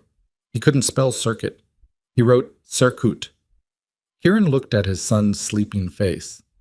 He doesn't get scared, Alara said. Or he does, but he converts it into something else immediately. Problem solving. Logistics. She glanced at Kieran. I don't know if that's healthy. I've never known if it's healthy. It's how I work, Kieran said. I know. Her voice was careful. That's why I don't know if it's healthy. He sat with that. It wasn't an attack, it was accurate, and accuracy deserved to be received as such. We're going to get him through this, he said. I know, she said. Not hope. Certainty. The kind built on a foundation of things already survived. He was going to say something else when Calloway appeared in the doorway. We're ready, she said. Mummed. The authentication protocol required 3 things: a biological sample from a verified Vale bloodline member, the interface Calloway had built over 4 years, and an uninterrupted connection of not less than 40 seconds to the Charter's primary data architecture. The sample was a blood draw, 8 milliliters, done by Calloway herself with a field kit. Kieran sat at the table and watched the needle go in and felt nothing about it. Pain was information. This information was minor. Your father built the verification around the 2nd generation rather than the 1st because he knew the Charter would be monitoring his biology, Calloway said as she worked. Any attempt he made to access his own architecture would have been flagged immediately. But Kaylin, a child the Charter didn't officially know existed, could access it without triggering the surveillance protocols. He planned this, Kieran said, from the moment he found out about Kaylin. We think so. We think Edmund Vale spent the last 3 years of his life building an exit that he never got to use himself. Why didn't he come to us directly? Because he didn't know where Alara was. He knew the boy existed, but his own people had hidden Alara too well. They thought they were protecting the Charter's interests by keeping her location from him. She withdrew the needle. The pendant was his. He sent it to her through a back channel his people didn't know about. He died 4 months after he sent it. Kieran thought about his father, the man in the portrait, the man at the grave, the complicated architecture of a person who had built something monstrous and then, at the very end, tried to build a door in it. Is it enough, he said, what you have? If the authentication works, if the records unlock, is it enough to actually end them?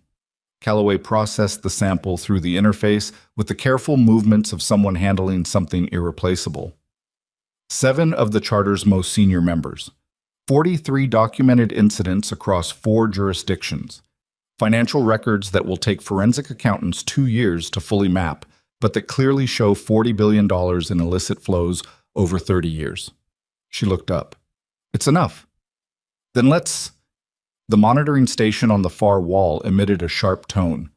One of Calloway's people, the young woman from before, turned from the screen with a face that had changed. We have movement, she said.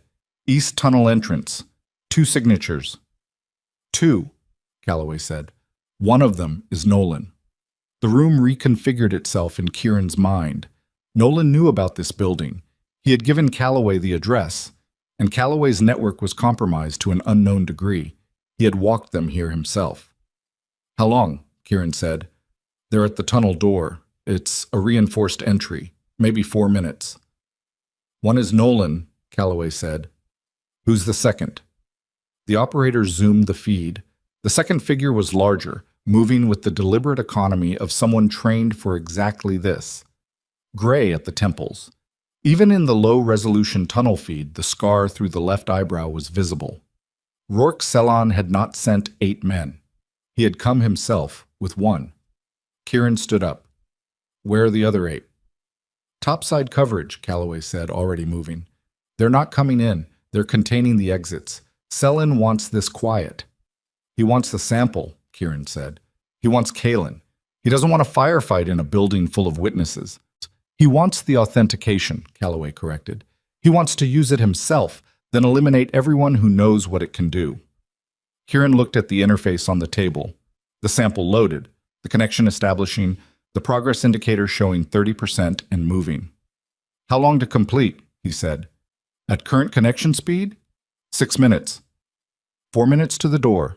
6 minutes to completion. Get Alara and Kaylin to the secondary room, he said to the young woman. The one without exterior walls. Lock it from the inside and do not open it for anything except my voice. He looked at Calloway. Can you keep the connection running without being at the terminal? For 2 minutes, maybe 3. After that, I need to be on the keyboard or it drops. Then you stay on the terminal. He looked at Garrett, who had materialized in the room with the quiet competence that made him valuable. You and I are going to the tunnel door. Garrett looked at him. I'm not a security person. I know, but you know this building better than anyone in it, and that's more useful right now. Kieran picked up the radio from the monitoring station.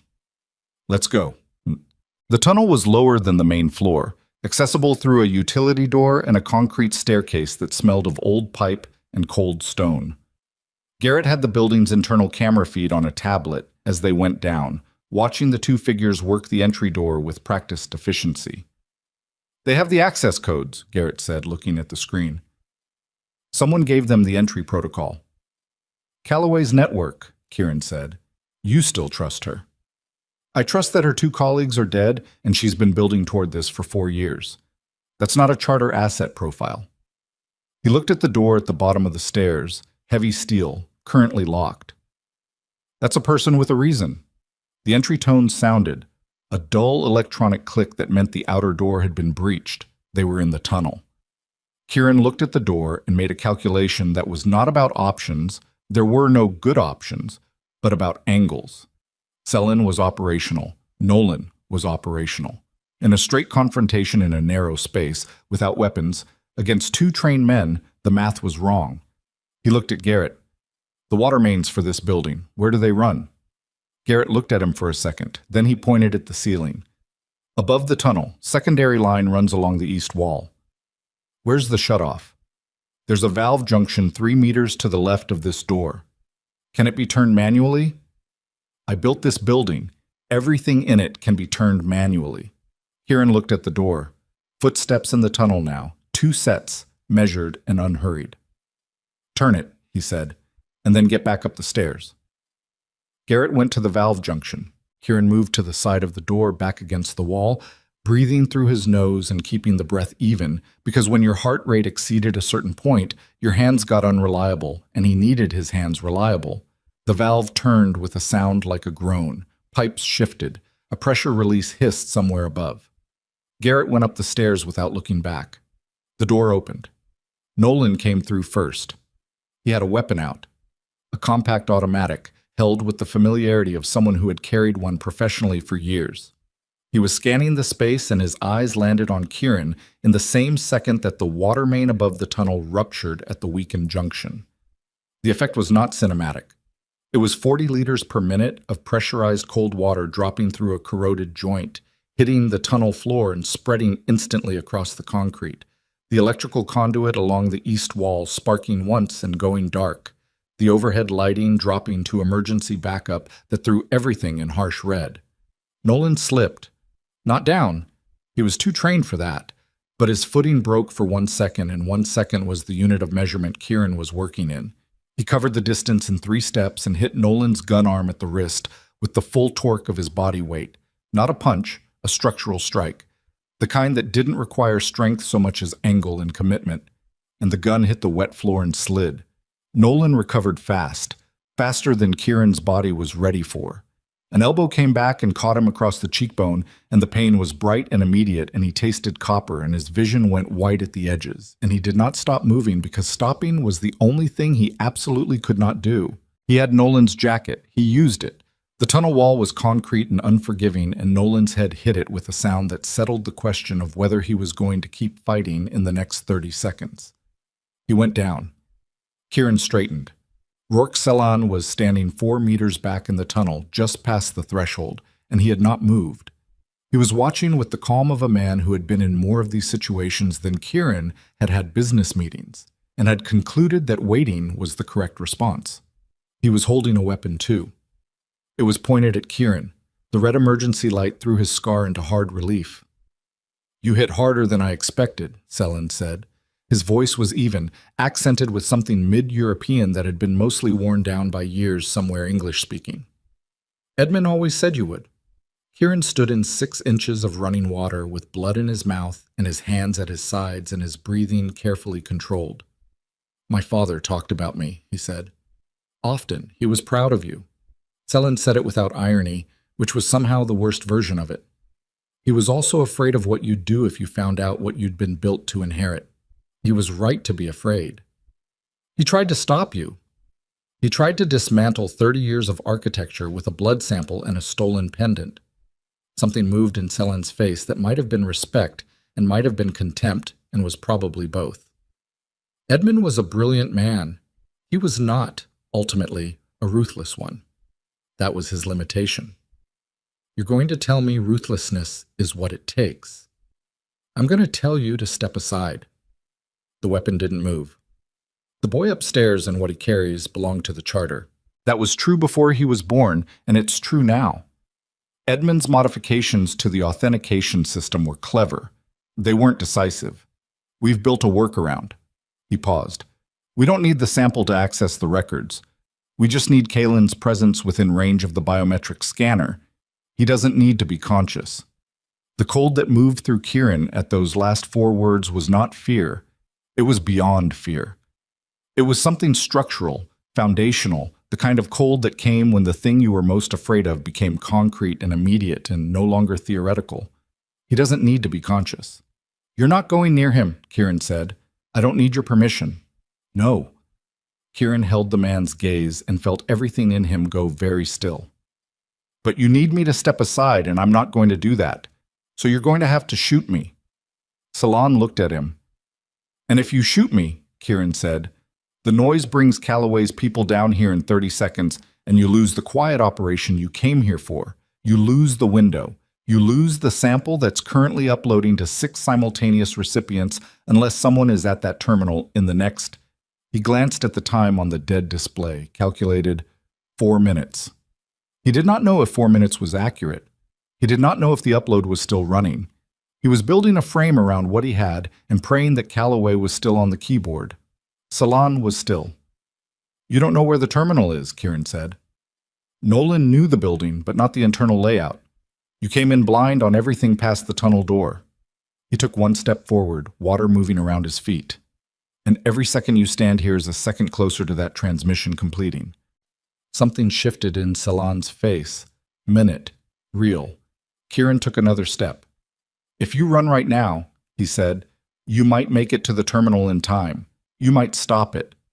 Another step. Or you stay here and watch everything your charter built for 30 years go out to every federal agency and financial oversight body and journalists that Calloway trusts, and by morning there's nowhere on the planet that's safe for any of you.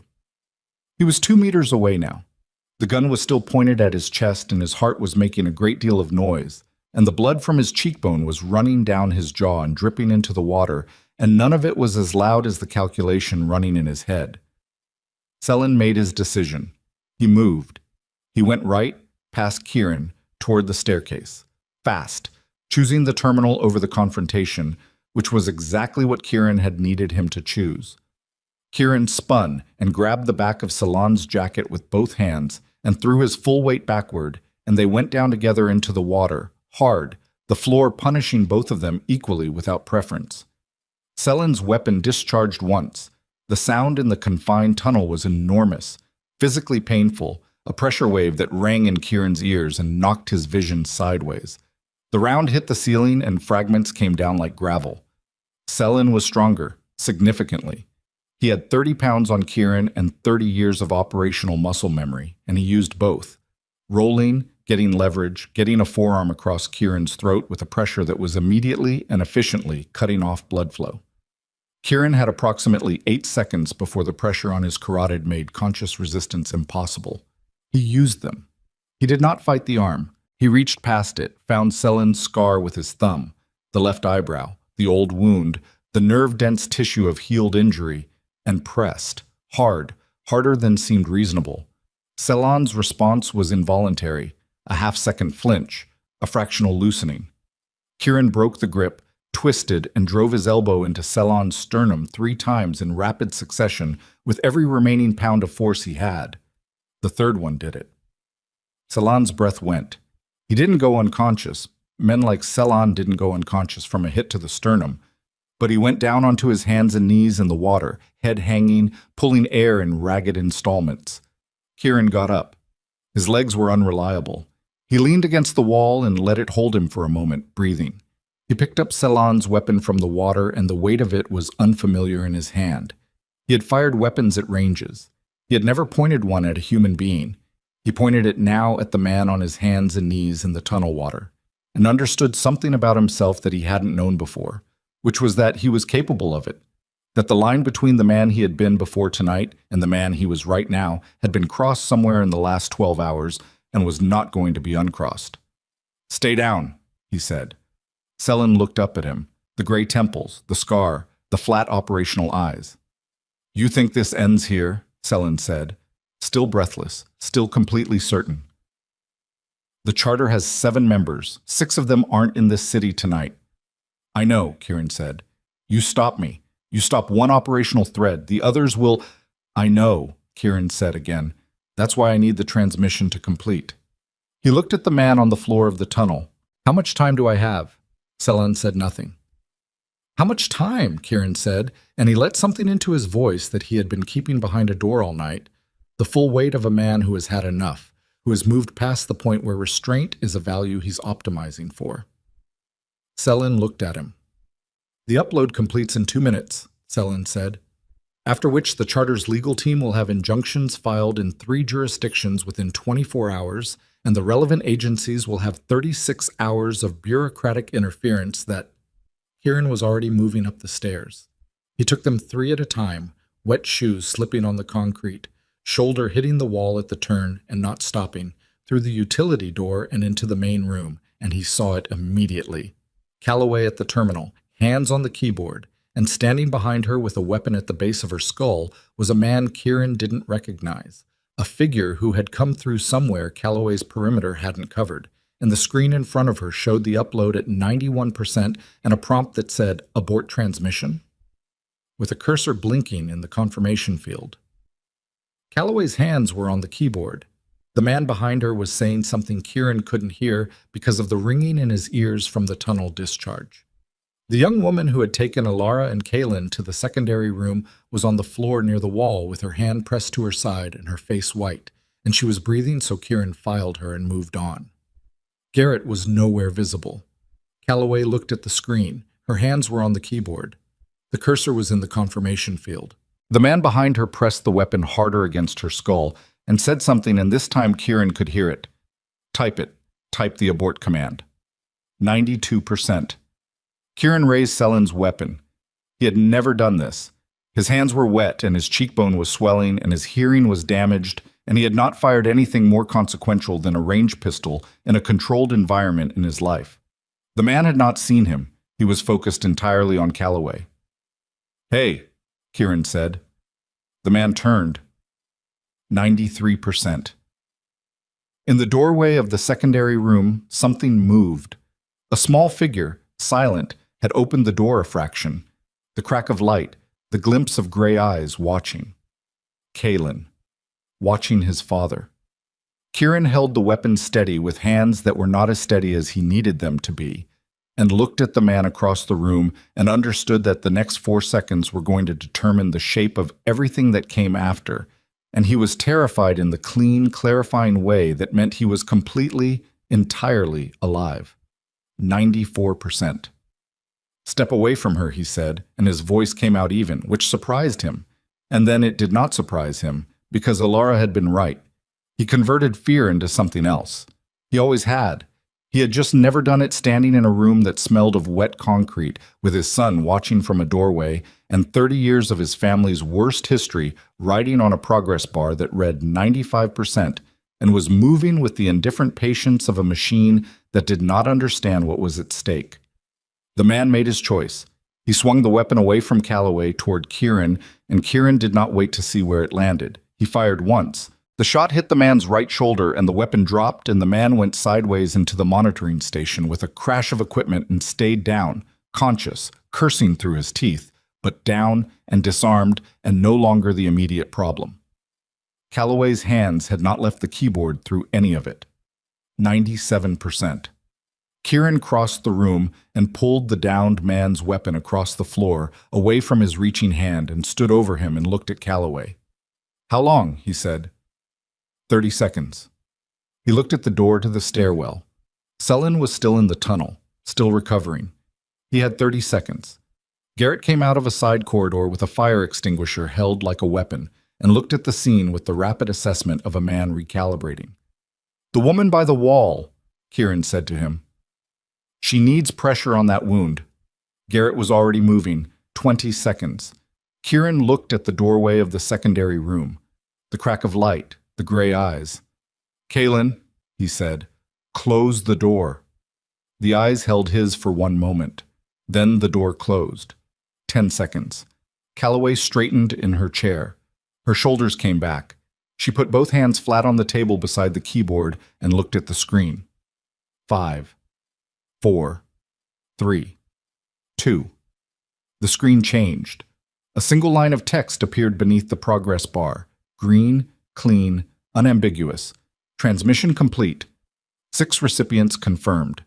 The room was silent except for the man on the floor breathing through his injury and Garrett's quiet instructions to the wounded woman and the distant structural sound of the city outside going about its night. Calloway exhaled. It was the first uncontrolled thing Kieran had seen her do. She turned to look at him. Her face was exhausted and certain, and something that was not quite relief, but was relief's foundation. "It's done," she said. Kieran lowered the weapon. His arm was shaking now that the load was off it, the body finally sending the invoices for everything it had absorbed in the last hour. His cheekbone was swollen, and his ears were still ringing, and his clothes were soaked with tunnel water, and there was blood drying on his jaw. He set the weapon on the table. The secondary room door opened. Alara came out first, then Kaylin, the backpack on one shoulder, the clock in his hands, ticking. The boy looked at his father across the room. The weapon on the table, the blood, the wreckage of the monitoring station, all of it.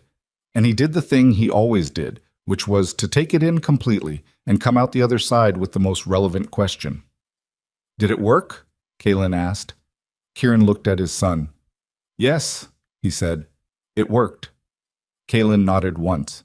Then he looked at the clock in his hands, checking its face with the focus of a craftsman verifying his work. And the seconds ticked on, even and true, each one exactly the weight it was supposed to be.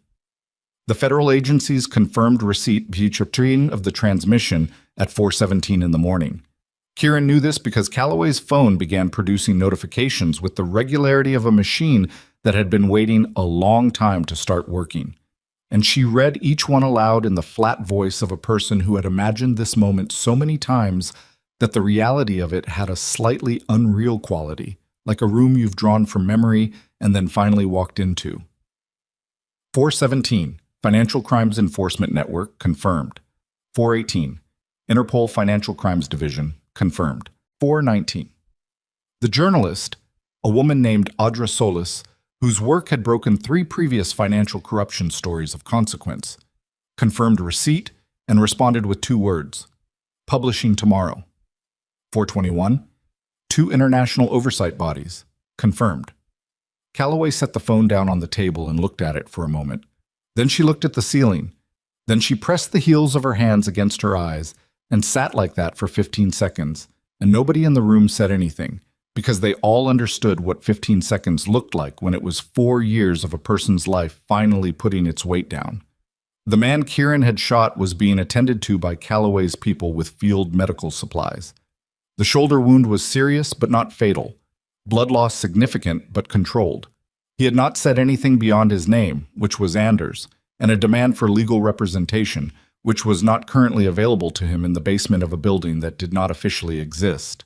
The young woman, her name was Petra, Kieran had finally learned, had a deep laceration along her ribs from the edge of a broken monitoring station panel.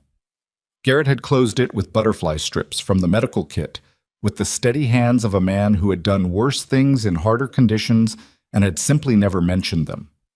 She was pale, but upright, and refused the suggestion that she sit down. Rourke Sellin was still in the tunnel. Kieran had not forgotten this.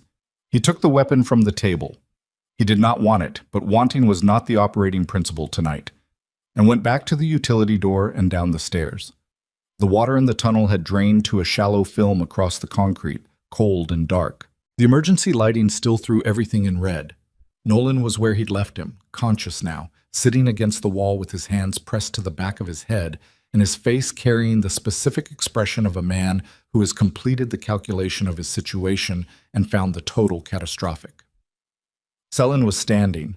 He had his back against the far wall, arms at his sides, and he was watching Kieran come down the stairs with the gray, settled expression of a man who had closed the books on a number of possible outcomes and arrived at the one he had left. He looked, Kieran thought, like the portraits in the East Corridor, like Edmund Vale at 60, if Edmund Vale had spent his life entirely in the dark. "The transmission completed," Kieran said. "I know." "Then you know what the next 72 hours look like for the charter." "Yes." No affect, no argument. "There will be arrests, there will be flight. The financial architecture will be frozen in stages as the agencies work through what they have." He paused. "It will take years to fully prosecute. Some of them will not be prosecuted at all." "That's not the same as winning," Kieran said.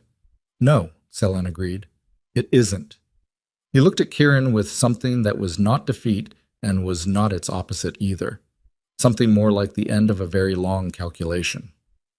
Edmund would have appreciated the architecture of it, using the system's own authentication against itself. He always preferred elegant solutions. "Don't," Kieran said. "Don't what?" "Don't make him into something worth appreciating. He built this. He built you into it. He tried to undo it at the end because he found out about Kaelin and it changed his accounting, but that doesn't rehabilitate 30 years. He held the man's gaze. "And it doesn't rehabilitate you." Sellin looked at him for a moment. "No," he said. "It doesn't." They stood in the red-lit water at the bottom of the building, and the city moved above them, indifferent and enormous, and the moment held its shape for as long as it needed to. "There are federal agents on their way to this building," Kieran said. "Calloway made the call 20 minutes ago. You're going to be here when they arrive." Sellin said nothing. "Nolan, too." Nolan, from his position against the wall, made a sound, not a protest, something more like the last air going out of something that had already been deflated. Kieran looked at the man who had sat across from him for 6 years, who had handled his security and his confidence and his blind spots with professional competence, who had been feeding everything to the charter for the full duration of that time. "Why?" he said. Not with anger, just the question. Nolan looked up. His face was a mess. The wall had done real work, and his eyes were the eyes of a man who has been carrying something heavy for a long time and has finally put it down in the worst possible place. "They had my sister," Nolan said. "They took her 6 years ago, before I came to you." He stopped. His jaw worked. "They said as long as I delivered, she was fine." "Is she?" "I don't know." His voice broke on it, just once, and then he sealed it back. "I stopped knowing about 2 years in. They wouldn't let me verify. I just kept going because I couldn't stop." Kieran stood in the water and felt the weight of that land in him and tried to do what he believed in doing with true things, which was to receive them honestly, regardless of what they cost. "I'm going to find out what happened to her," he said. Nolan looked at him. "I'm not doing it for you," Kieran said. "I'm doing it because she didn't choose any of this." He paused. "But you still have to answer for what you did. There's no clean version of this for you." Nolan looked at the floor. "I know," he said. "I've known for a long time." Kieran went back up the stairs.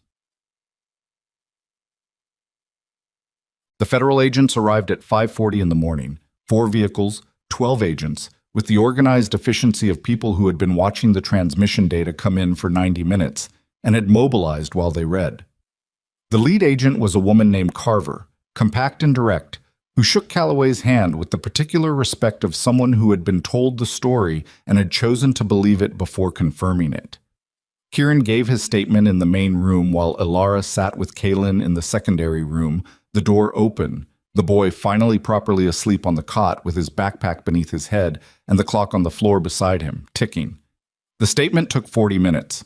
Carver listened with a stillness that meant she was recording everything and would be reviewing it for a long time. When he was done, she looked at her notes and said, "Vale Global is going to be under investigation. You understand that?" "Yes." "It could take 2 years. The legitimate operations may survive it. The financial architecture your father built around it almost certainly won't." "I know. You're going to need legal representation that has no prior connection to your family or the company." "I have a name." She nodded. She started to stand and then stopped. "The charter's 6 other members. We have 4 in custody as of 40 minutes ago. The other 2 are in jurisdictions that are cooperating." She met his eyes. "This is going to hold. The documentation is... I've been in financial crimes for 18 years, and I have never seen documentation this complete.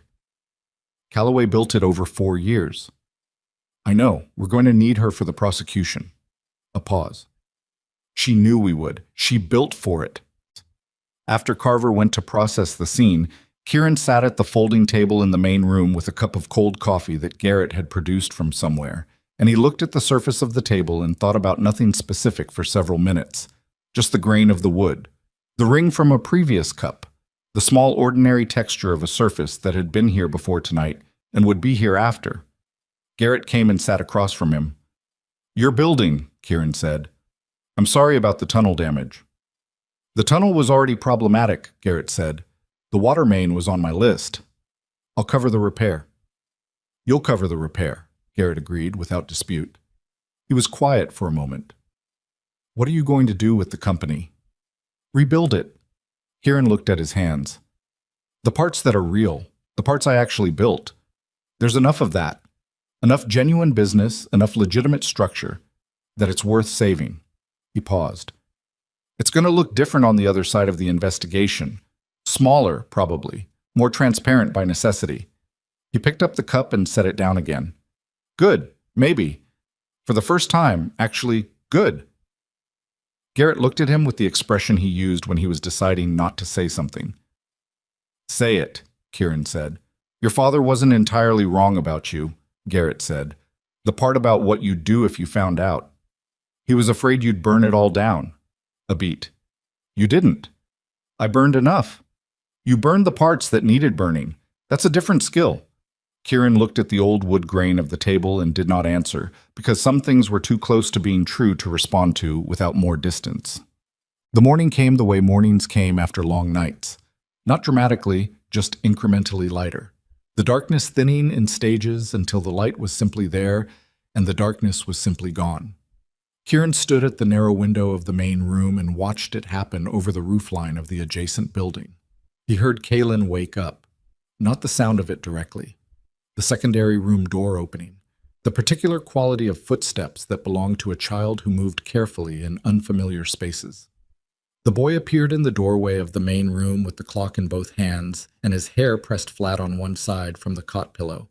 He looked at Kieran at the window. "What time is it?" he said. "About 6:30. Kaylin looked at the clock, verified this independently, nodded slightly with the satisfaction of an instrument confirmed accurate. Kieran turned from the window. "Did you sleep?" "Some." The boy came into the room and looked around at the cleared aftermath, the damaged monitoring station, the marks on the floor, the medical supplies that hadn't been put away. He took it in with the systematic thoroughness he brought to everything. "Is it over?" "The worst of it." "What does that mean?" Kieran looked at his son and considered giving him the version that was edited for age, and concluded that this child had spent the night on the floor of a moving car and in a locked room listening to a gunshot through a wall, and deserved the unedited one. "It means the people who were hunting us are either in custody or running and don't have the resources anymore to organize another operation. It means the information that made you a target is now public, which removes most of the reason for the target." He paused. "There's still going to be legal processes, investigations, things that take a long time and aren't exciting but matter, but the part where men follow us through the city, that part is done." Kaylin absorbed this in the methodical way. "What about Nolan?" "He's in custody." Was he the one who told them where we were? Yes. The boy looked at the clock in his hands. He seemed like he was on our side. He thought he was, Kieran said. It's more complicated than that. Can something be complicated and still be wrong? Yes, Kieran said. Absolutely. Kalen appeared to accept this as a complete answer. He sat down at the folding table and set the clock in front of him and looked at it. My friend Danny has a clock like this, he said. Older, actually, his grandfather's. He can't get it to run right. He turned it to examine the back. I think the mainspring is fatigued. If I had the right tools, I could fix it. When we get somewhere with the right tools, Kieran said, we'll fix it. Kalen looked up at him. Something in the gray eyes shifted. The door from 2 days ago, the one that had opened a fraction over a 30-degree angle, opened a little further. Okay, the boy said. Alara appeared in the doorway of the secondary room. She had slept. Not much, but some. The lines in her face slightly less taut than they had been at 3 in the morning. She was watching the two of them at the table, and her expression was doing the complicated private thing that Kieran was beginning to relearn how to read. She came into the room and poured herself coffee from Garrett's supply and sat down at the table across from Kalen, and the three of them were quiet together for a moment in the early light coming through the narrow window. It was not comfortable, exactly. It was too new for comfortable. It was something more like the first structural test of something recently built. The weight going on for the first time, everything holding, no certainty yet about what it would bear over time, but the immediate result encouraging. We need to talk about school, Alara said. Kalen looked at her. I missed yesterday. You missed yesterday, she agreed. There will need to be an explanation. What kind of explanation? A boring one, Kieran said. Family emergency. Which is true. Kalen considered this. Danny's going to ask questions. Let him ask, Alara said. You don't have to answer all of them. The boy looked between his parents, a word that was still adjusting to its new plural weight, and appeared to make a filing decision about the whole subject, setting it in the category of things that would be handled in order rather than all at once. Garrett came in and said the agents were finishing the scene documentation and would be releasing the building within the hour. He said it the way he said everything, as information provided without editorial, and then went back to supervising the process with the quiet authority of a man on his own ground.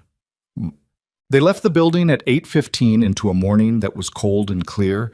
The rain from the previous night dried off the pavement, the sky a flat pale blue that promised nothing and threatened nothing and was simply sky. Carver had arranged a secure vehicle for them, a Vale-adjacent property, not the compromised safe house, but another one from a list that had been vetted by her team overnight. It was in the northeast part of the city, a townhouse in a neighborhood of matching brick facades and mature trees that had been dropping their leaves for 2 weeks and had reached the phase where the pavement was entirely covered in amber and brown.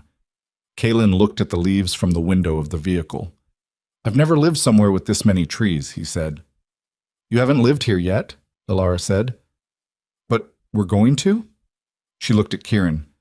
For a while, Kieran said, until we figure out what permanent looks like.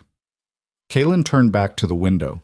He watched the trees go past with the attentive focus he brought to mechanical things, cataloging them, noting the varieties, his breath making a small circle of condensation on the glass. The townhouse was clean and furnished and entirely impersonal in the way of places that had been prepared for occupancy rather than lived in. Alara walked through it with the appraising eye of someone who had built a home from nothing before and knew what the bones of a space required. She stood in the kitchen and opened the cabinets and closed them, looked at the window over the sink, which faced east and would get the morning light. It needs things, she said. We'll get them, Kieran said. I mean, the small things, the things that make it feel like somewhere.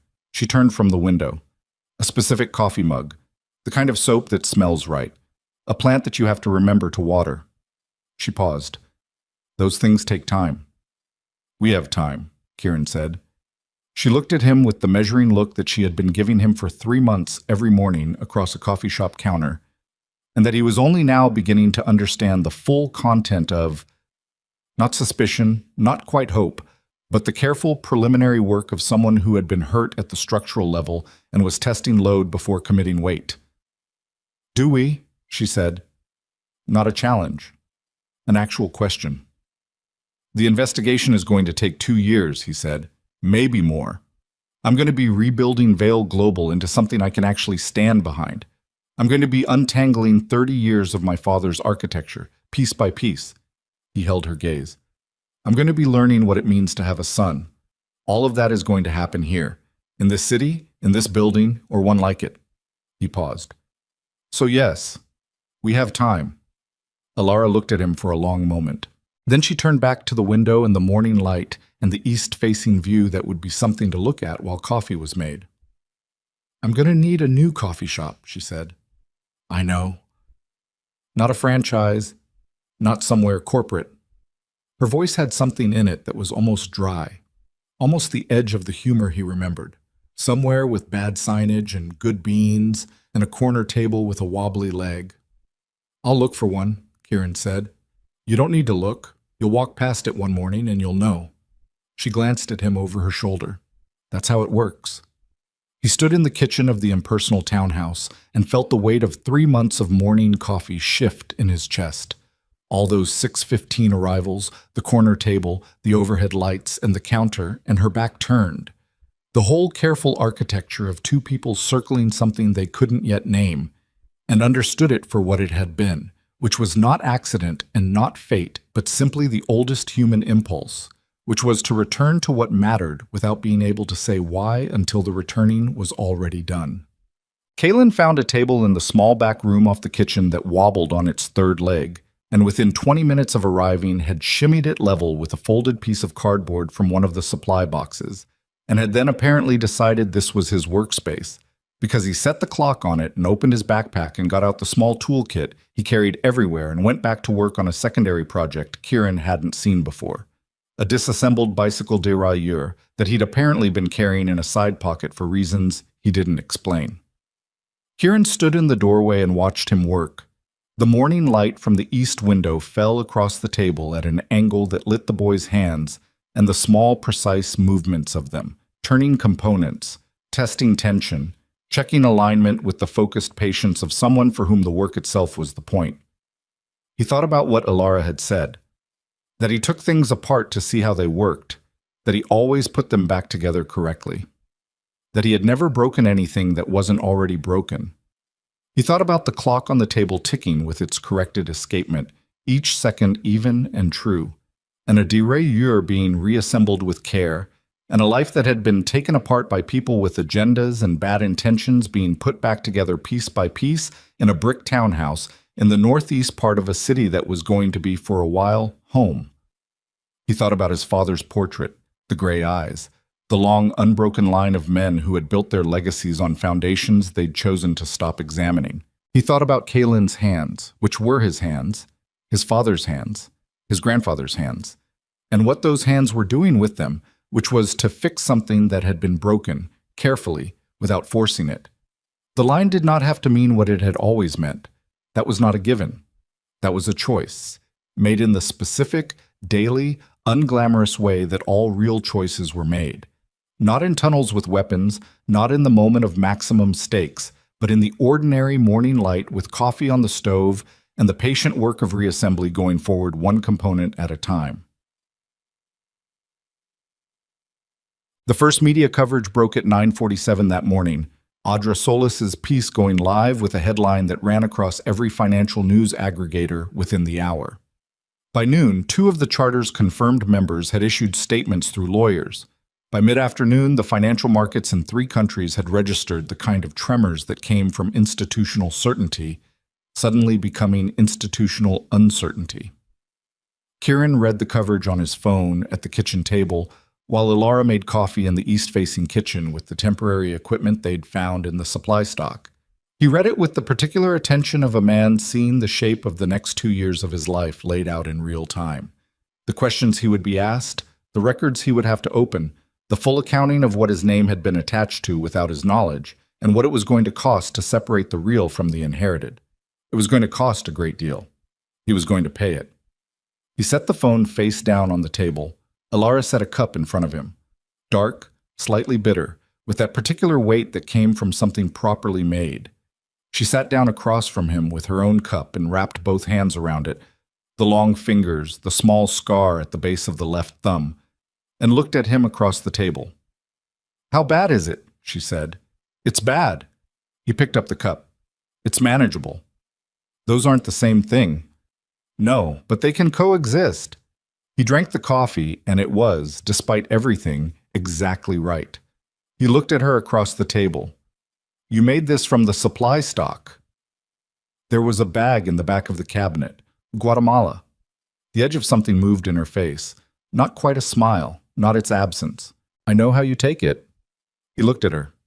The morning light in the kitchen, the impersonal walls that were going to become, gradually, something else.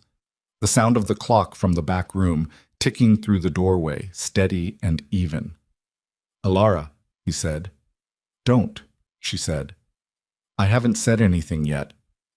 I know what you're going to say, and I'm saying don't. Not because it's wrong, but because it's too soon for the words."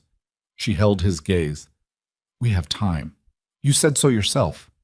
He held the cup. He looked at her. "Okay," he said. She looked at him a moment longer and then looked at the window, at the morning outside, at the leaves on the pavement catching the light.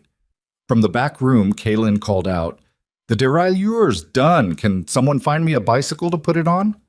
Alara closed her eyes briefly. "Where is he going to get a bicycle?" "I'll find one," Kieran said. "Of course you will." She looked back at the window. "You're going to spoil him. I have 8 years to make up for." "That's not how it works." "I know how it works," he said. "I'm going to do it anyway." She looked at him then with the look that had no performance in it, no guard, no wall.